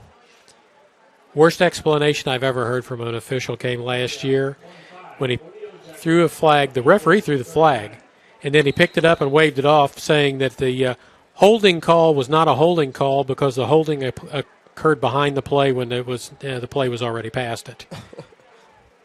So the holding call that you did call is not a holding call because they were held behind where the ball was. It made no sense then, makes no sense now. Second down. It's still about 25. Running play goes nowhere, and it's a loss on the play.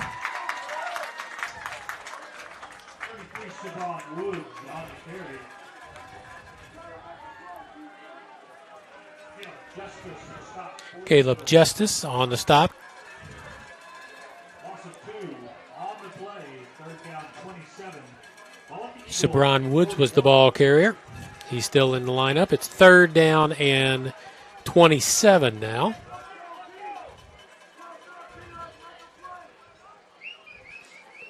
Three-4-3 defense employed by the Eagles. They're a long way from the touchdown, too. They are throwing underneath. Caught. Tackled immediately. loss, pass, complete, number 2, Gerald Monroe with the reception. Gerald Monroe with the catch. Marion Slaw on the stop. Slaughter on the stop. Fourth down. Ball at the Eagles, 37.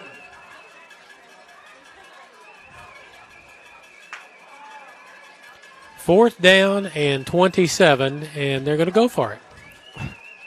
Well, I guess you Central can. almost jumps offside. Well, I guess you can if you're up 34 points. Well, and their quarterback punted it. The one time they punted in the first half, he did, so he could quick kick it here as well. Oh, okay. He's not their punter, but he did this in the first half. Nope, he's going to wing it. Down the middle, caught at the 25, well short of the first down. Loss, pass, complete, number 6, Reggie Wilson. Reggie Wilson catches it, gets up, looked at the yard marker, and started to point like he had a first down, but he was short of the original marker, so he had another 10-plus yards to go. Eagles get the ball. Success the last time. First down 10. Pick in the corner. But the defense rises up with the help of a couple penalties and holds Graceland out of the end zone.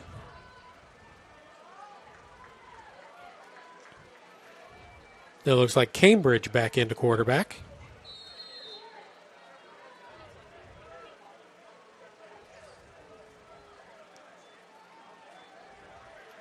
Lofts the ball out.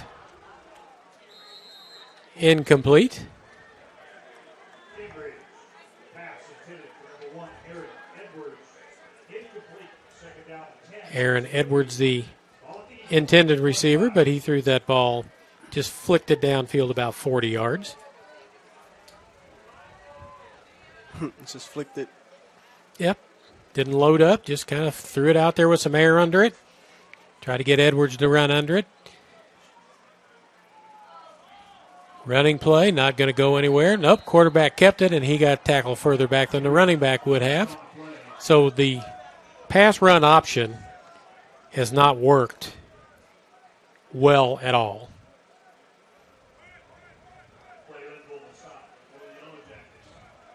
Drake Dudley checks into the ball game for the Eagles. He had a big hit on special teams. Third down, 16. Clock running with just under 2 minutes to go here in the third quarter.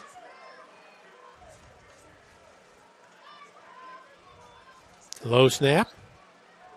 Gets it outside. Pass completed. Going to have to get another yard. Doesn't get the yard, so he's going to come up one short.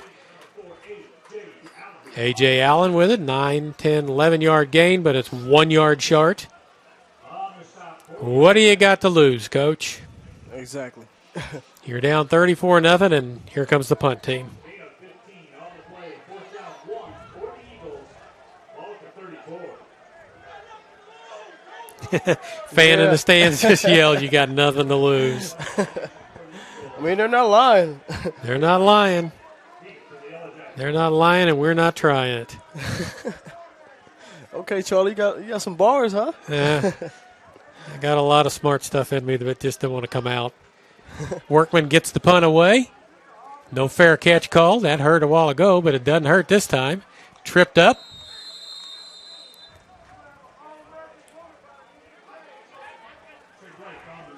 Sound like we got some unhappy fans. Yep. Very unhappy. Blake with the punt return to the 41-yard line.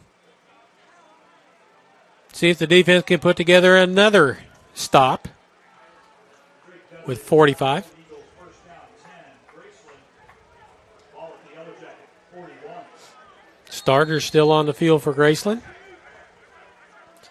Maybe we'll see some backups in the fourth quarter. Lewis Williams is the backup quarterback, 6'5" junior.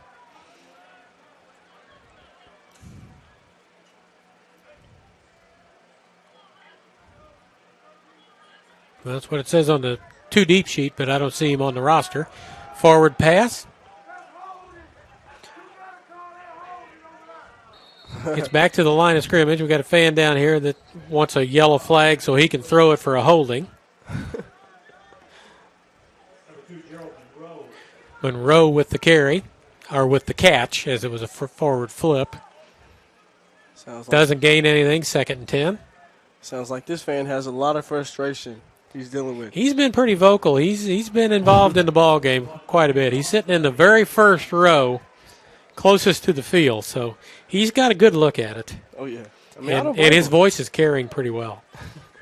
Yeah, all the way up here. Yeah, all the way, and we're behind him. Ross with 13 on the play clock, gets it, guns it sideways. The only problem that he has had today throwing the football is throwing it low.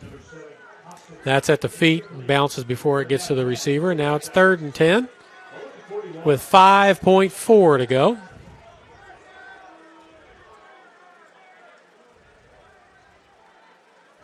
Third down. 3rd and 10. Little forward pass that didn't go anywhere, and then that incomplete pass.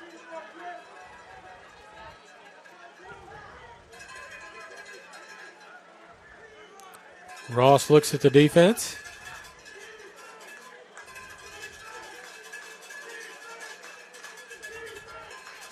D-backs are well off the ball.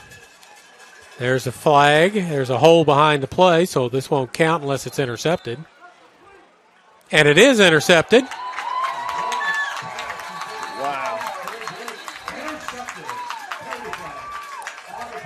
What a plot twist.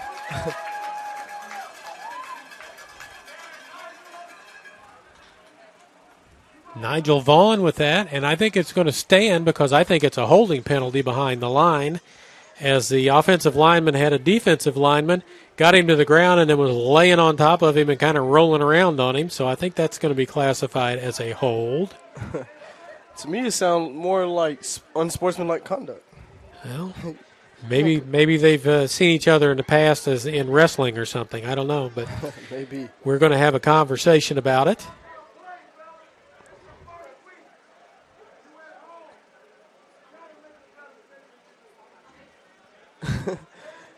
I don't know if the fans can hear him, but he's very vocal again.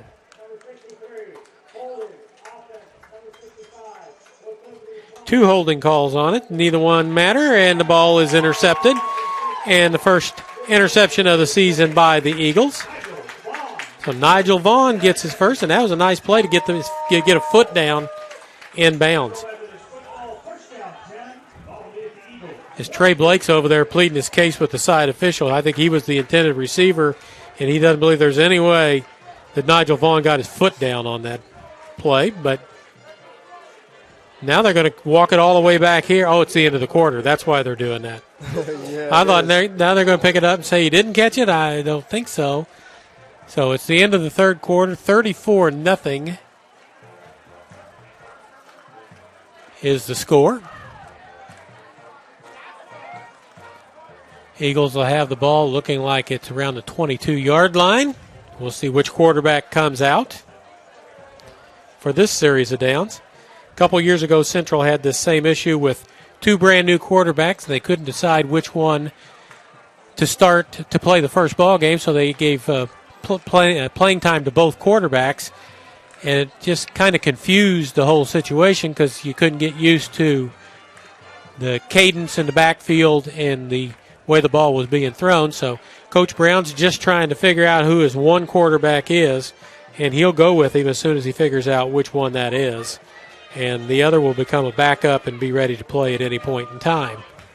So it's Giles back out again.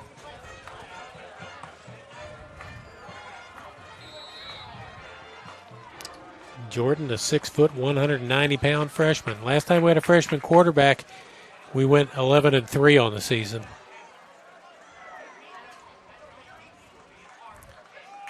Running play up the middle. Nice hole. Going to pick up 5 or 6. And that freshman quarterback, who is not here anymore, was the newcomer of the year in the Ohio Valley Conference at Southeast Missouri State last year as the quarterback for the Southeast Missouri State Redhawks. Yes, sir. I grew up in that end of the world. When I was there, they were the Indians. And then they were the Kappahaws, which is an Indian tribe. And now they've gone to Redhawks. Wow. I did not know that, Charlie. Yeah, I played baseball against the Kappahaws a lot when I was younger.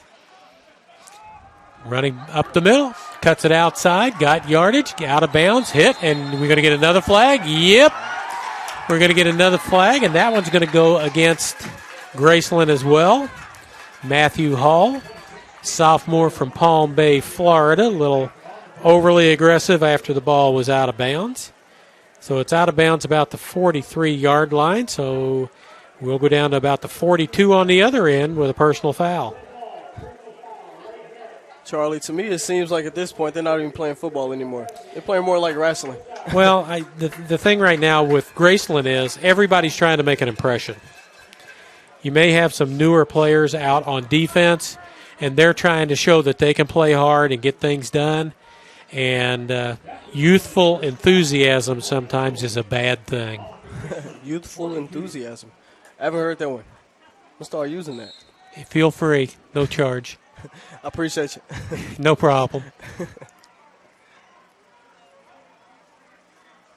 Fake the handoff, roll left, because he's a lefty. Going to be tackled, knocked out of bounds, close to the line of scrimmage. Going to lose about a yard or so on the play. But it's better than a sack. Way better. Behind the line of scrimmage, that further back. Clock continues to run. 14 minutes left in the ball game.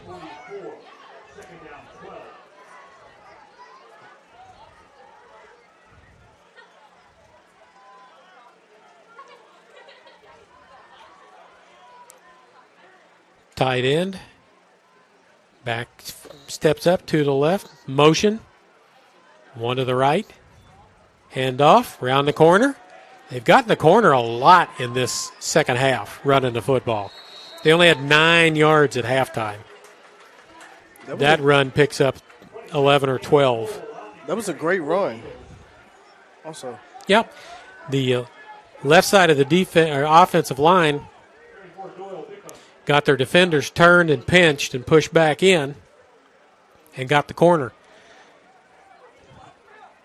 That brings a new right defensive end into the ball game. 3rd and 1 from the 33.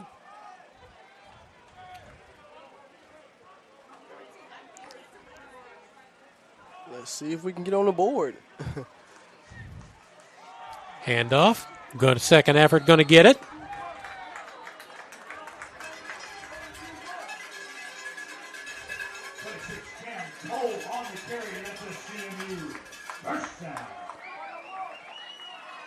Johnson with the carry.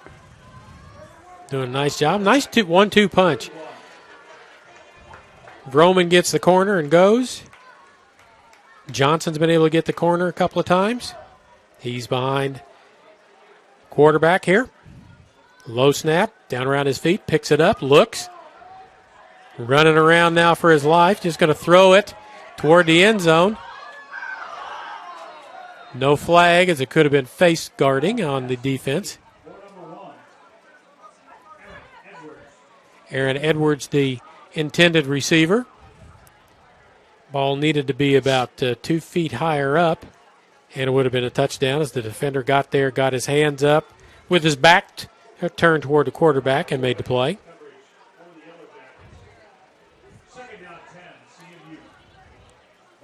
Second and 10.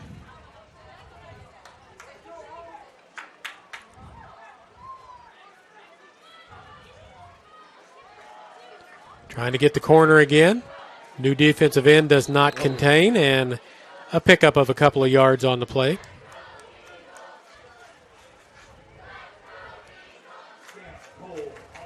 He kind of flew there for a second. He did go airborne. Leave your feet, bad things happen. Roman's going to check in. Looks like we're going to have 2 running backs in this series because Johnson's in, Vroman's in. Kind of a modified I formation, quarterback in the shotgun. Vroman to his left, Johnson right behind him, and a timeout call, as that obviously confused somebody. Graceland takes a timeout. Their first timeout of the second half, 34-0, each side with 2 timeouts now. Again, we'll be back here on September the 23rd when the Statesmen from William Penn come into town. And that will also be Family Day.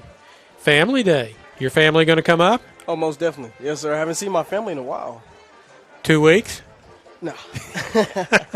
I've been here since, let's see, a little bit before school started, so Okay. maybe like a month or so.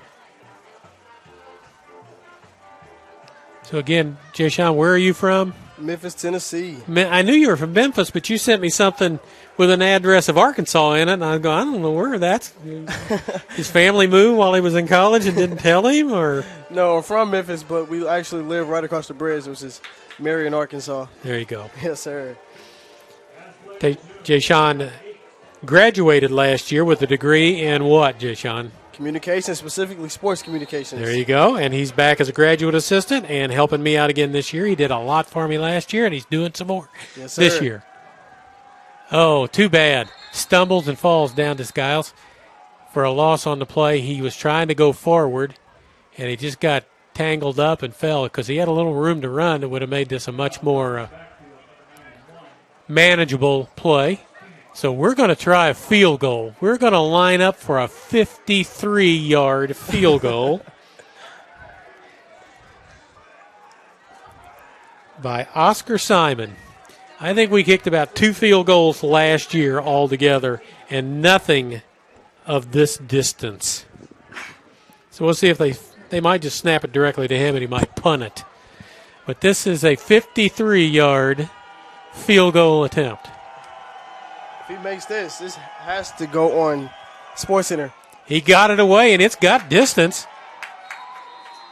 And it's no good. Man. He had the distance, but there's a flag down right where he kicked it from, so we'll see if that's going to be a running into the kicker.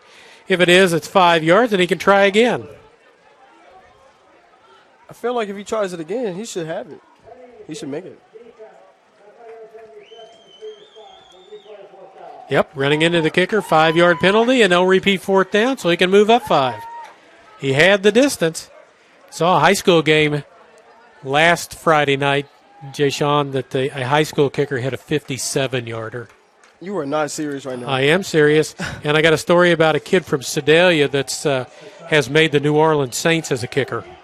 What? Yep, I'll tell you that in just a second. Right after that is after crazy. Simon makes this now 48-yard field goal. That's crazy. And it's got distance to it. This one's good from 60, and it's no good again. He's just missing these misdirected, but it's got plenty of leg to it, so that's a good sign. Yeah. All right, so there is a young man that went to Arkansas State from Smith Cotton High School in Sedalia by the name of Blake Groupie. He played 3 years there. He was their kicker for 3 years. His 4th year, he transferred and kicked for Notre Dame. Wow.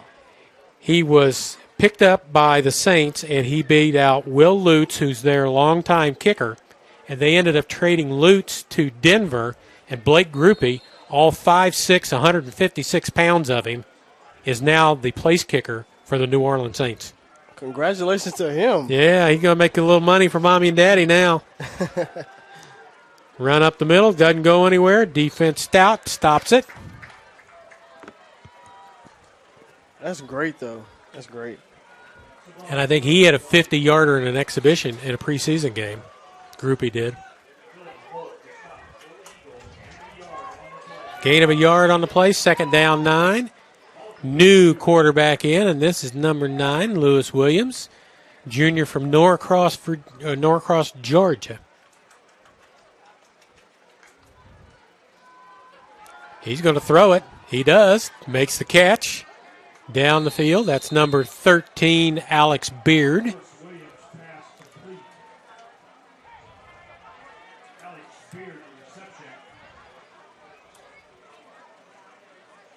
They're just going to continue to sling it across around the field. I thought they'd just run a couple of plays and run the clock down, pick up a couple first downs and get it over with, but that's not the way it looks like it's going. It looks like they're going for bragging rights, Charlie. Looks like they're going to let him get some. He's throwing it across the middle, and that's been open all night long. Number 10 with the catch, Jaden Gilliland, senior out of Nowata, Oklahoma, who thinks it's a really close game because he points that it's a first down. He's been wanting to do that all game. Yeah, he did it a while ago, but he was 10 yards short of a first down when he did it, so now he gets to do it again. There's pressure thrown underneath. Beard with the catch. Nice Stop hit. after a gain of about 6.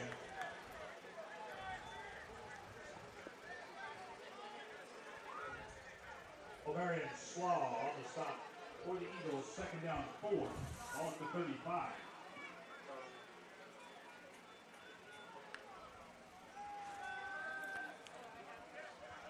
Comes out. Going to get the first down by leaning forward. Lewis Williams on the carry. Williams is listed as 6'5", and he looks the part. The 29, clock runs, 8:27 to go.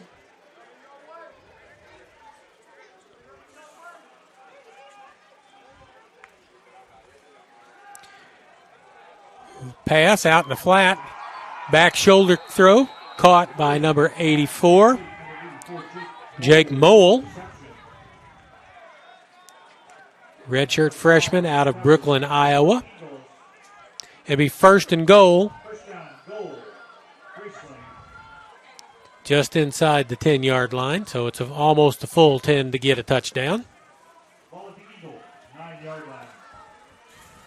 Williams.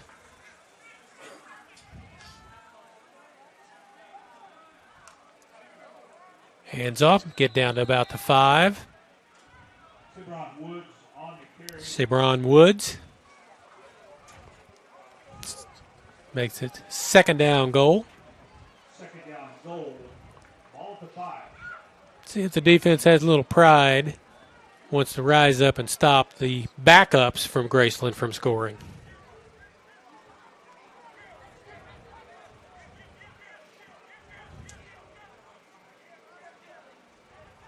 Williams. Motion, flips it straight ahead. And this is the young man, and he'll stand up and say he's got a touchdown because he pointed at a first down. That would be Jaden Gilliland. He's into the end zone for a touchdown. A lot of enthusiasm from that young man, and he is a senior from Oklahoma. 40-0. And Gilliland is the holder on the extra points.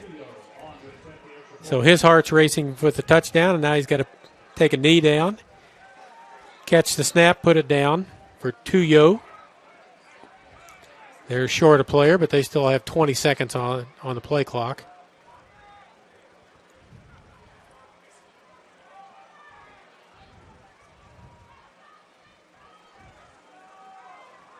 Everybody set now. Kick is good. If Simon had made that field goal, I think that would have been pretty close to a record for Central.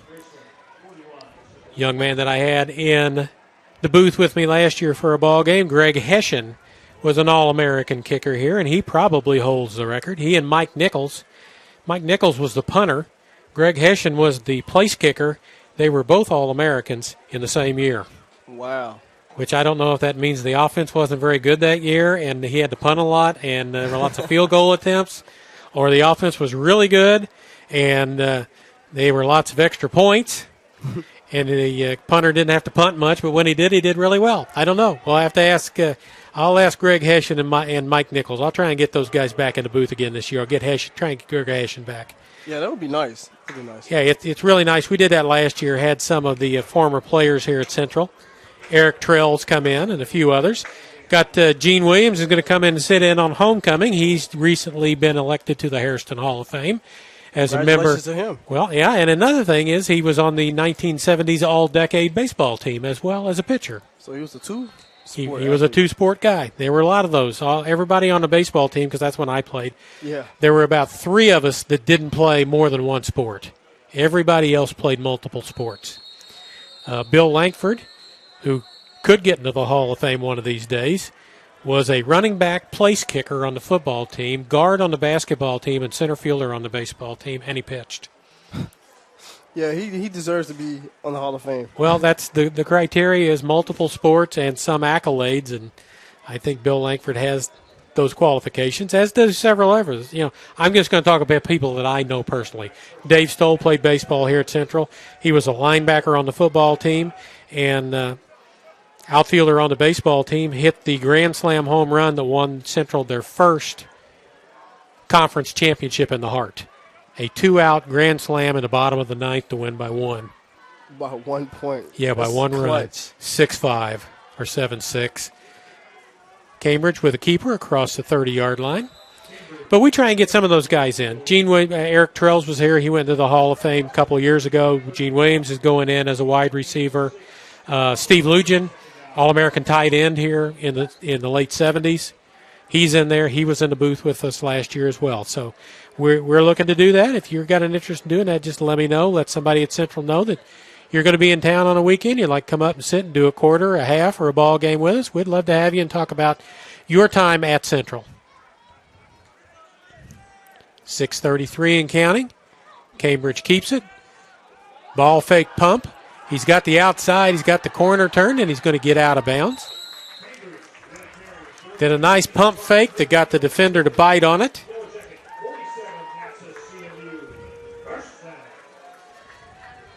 Cross midfield.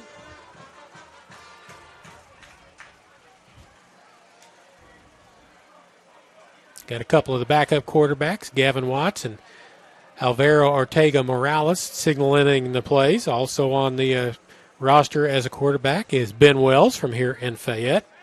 I'll tell you a story about Ben Wells in just a second. Cambridge. Pass outside, over the middle, caught. Looks like Allen maybe. Down to the 35. I watched Ben Wells play. My grandson graduated from Fayette last year, as did Ben Wells, so I got to see them play football from about 3rd grade on. And Ben Wells was the best 3rd grader I saw, the best 4th grader I saw, the best 5th grader I saw.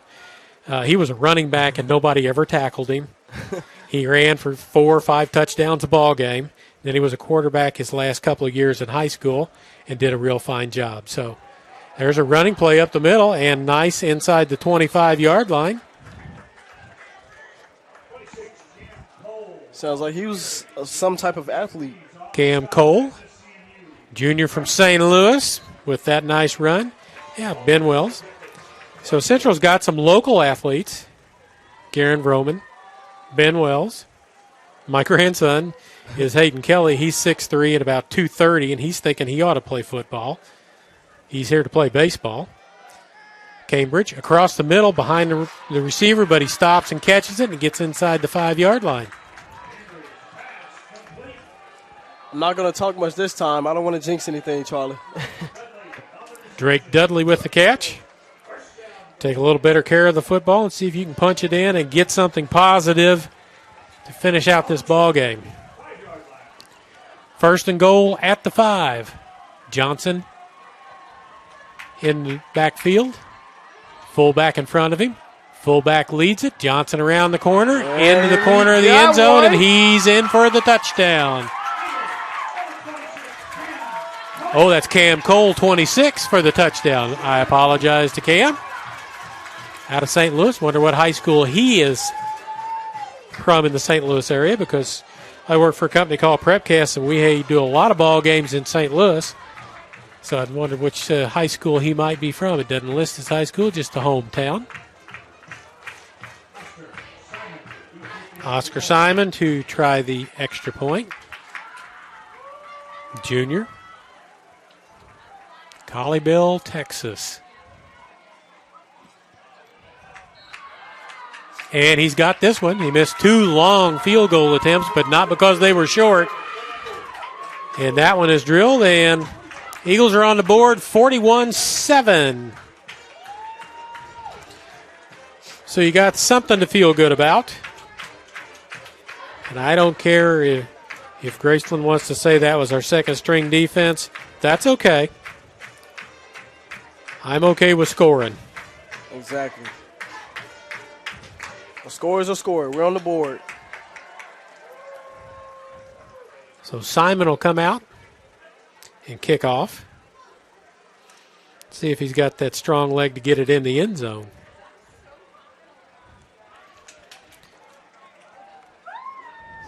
He is 6'1", 220. Mizzou has Nevis, their field goal kicker. He's a big boy. They call him the thicker kicker because he's not thin and small. He's pretty good size at 220. Oscar Simon's a pretty good sized young lad as well. Charlie, I'll be right back. I'm going to check on this other camera. Okay. We've dropped the camera again. No, haven't we? We'll see. So Jay Sean's gone for a minute. Simon to kick it off. Approach. Back to about the 4-yard line. Comes out, bounces off, bounces again, still on the run. That is Trey Blake. He's returned everything today, punts and kickoffs. 4:26 to go. 18 yards on the return, first down, 10 for the Yellow Jackets. Ball at the 22. So Lewis Williams back in at the quarterback spot. Since Central scored, I suspect they'll wing it around a little bit.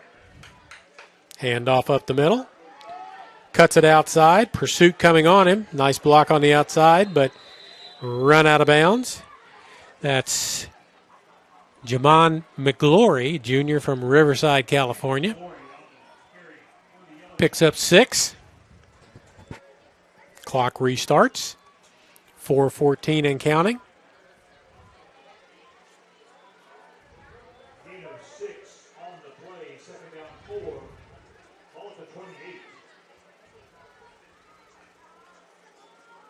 Run again. McGlory again, going to go out of bounds after a first down. Out to almost the 40-yard line. Marked at the 38.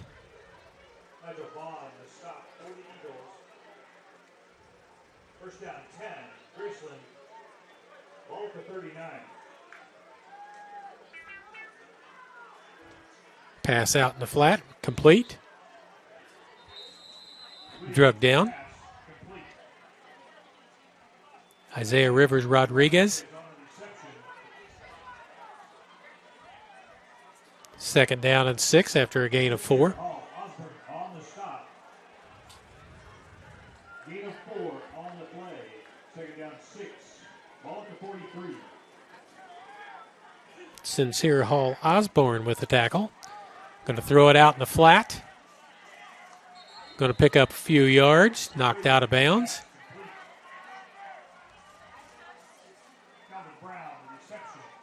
Brown with the reception.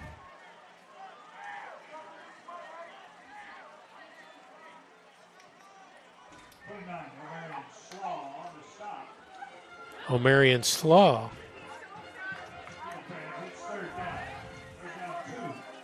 Third and 2. Coming up on the 3-minute mark. Going to go deep. Flag thrown. Pass interference, but Aaron Bullock says he caught the ball. The line judge comes in and is marking the spot while they talk about it. Big difference between whether it is at the 40-yard line, it's ruled incomplete, so they'll mark off the pass interference from the 47-yard line.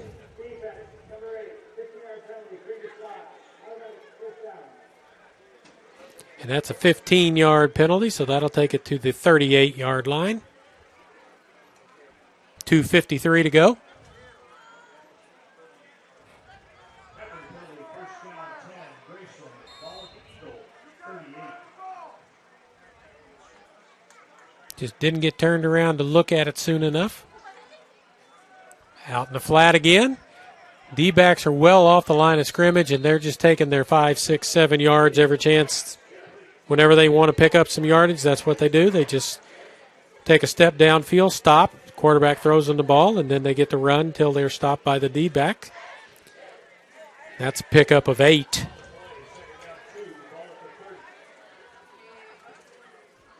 .227 to go.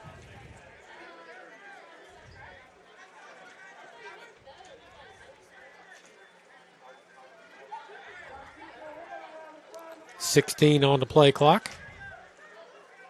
Running play. Hops right through. In the open. Tackled close to the goal line and in for a touchdown. 27, Jamon McGlory with the carry. McGlory with the touchdown. Eagle down in the end zone. 31-yard run by Jamon McGlory, junior running back out of Riverside, and it's 47-7.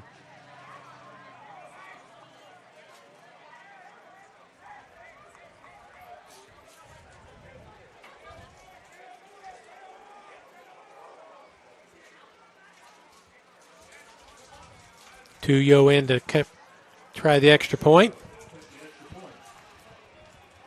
That's the 7th touchdown of the ball game. He is 5 for 6 so far on extra points. Missed the first one as it was not handled correctly. I don't know why the official had him reset the play clock to 40 seconds as they were running people in and out, but they did.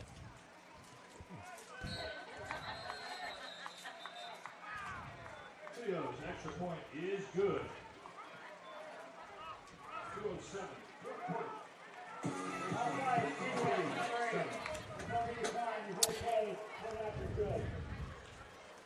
Point after good. We knew that. Thought they might throw a little taunting flag on number 10. Jaden Gilliland, as he stood, he was the holder after the kick was good. He turned around, looked at the scoreboard like he was looking through a set of binoculars to see what the score was. But the official just walks him to the sideline. 48-7, 2:07 to go. Be back here on the 23rd. A couple more games under the belt, and the Eagles will be better. Oh, yeah. Just got to kind of figure it out. Got to find out who it is that's going to be good. Because I'll go through and tell you right now. Offensively, Froman and Johnson, the running backs, were both here last year. I'm not sure anybody else from that bunch was. Edwards, Allen were here. Dudley was here. That's the offense in the two deeps that I'm looking at. On the defensive side of the ball, Richard McKinney's, Lamarcus Washington, Lannis McClinton, Joe Slattery, Keyshawn Wilson, Kewan Collins, and Nigel Vaughn. Those are all the returning players that started or played a lot last year. So you have a new quarterback, you have a new offensive line, new tight end, a couple of receivers, 2 defensive linemen, 2 linebackers, 2 D-backs. And you've lost some really good players to graduation and moving on.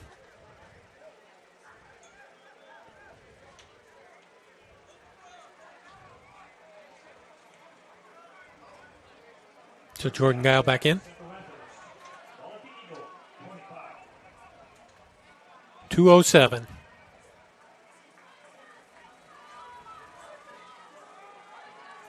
Hand off Roman, and he's getting that corner pretty good.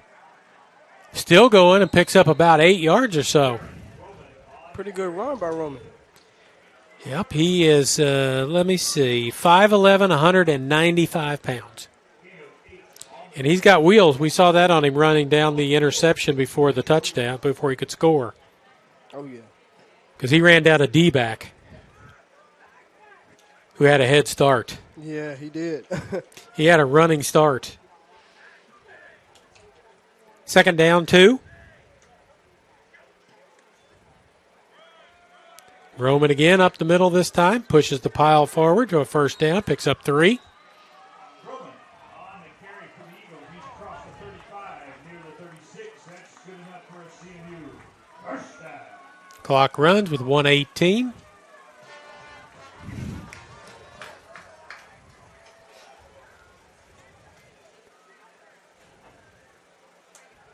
Taking a lot of time to figure out what they want to call.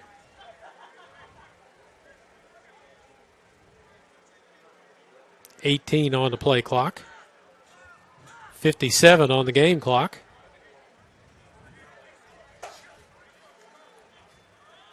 Again, Roman spins out of there. Picks up another plus yardage.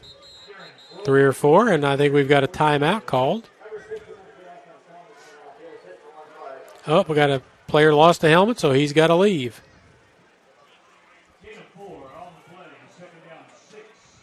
Jamarian Owens checks in.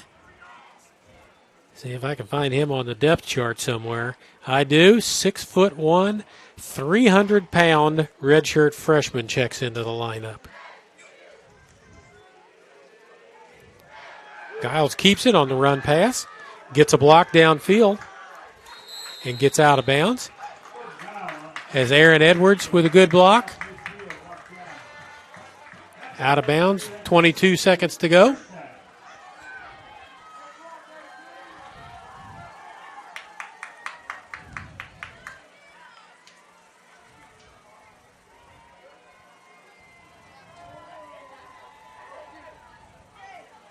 And Graceland's okay with him running the ball because that just keeps the clock going. Up the middle, nothing going this time as he's tackled inside. And unless they use a timeout, that's going to be it.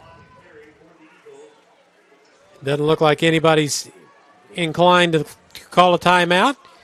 7 seconds left and counting down. They're going to try and hurry up and get one off. No, they're not. They're going to walk to the sidelines, and this will end up 48-7 in favor of the Yellow Jackets. What a game, Charlie. What a Yep. game. Graceland came out, fired up in the first. They scored the first 2 times they touched the ball and never looked back. 13-0 immediately. I forget I got the halftime score right here in front of me somewhere.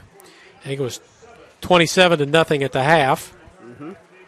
So 21-7 in the second half in favor of Graceland. As my buddy Sean Long says, they're in the GG line, the good game line. Everybody saying good game to everybody else. But that'll do it from Fayette. The Eagles fall 48-7 to the Yellow Jackets in the opener. We'll be back on the 23rd. Jay Sean says that's family weekend because his family's coming up. Yes, sir, they are. That'll be William Penn. That's a 2 o'clock game. Hopefully it's a little cooler and a little better conditions for our equipment than what we've had. But we greatly appreciate you tuning in and sticking through our problems that we had with cameras and different things, different issues. Hopefully it'll be a little cooler the next time and everything will work a little bit better. So this for Jay Sean Northington, this Charlie Brown saying thank you for watching the ball game, and we'll be back in 2 weeks, 3 weeks, 23rd. You're trying to figure it out. Yeah, if I say 2 weeks, I think we're on the road next week and we'll be home again. That's not right. We're on the road for 2 weeks, so in 3 weeks we'll be back when the Statesmen come to town. We appreciate you being here with us. Thanks for tuning in.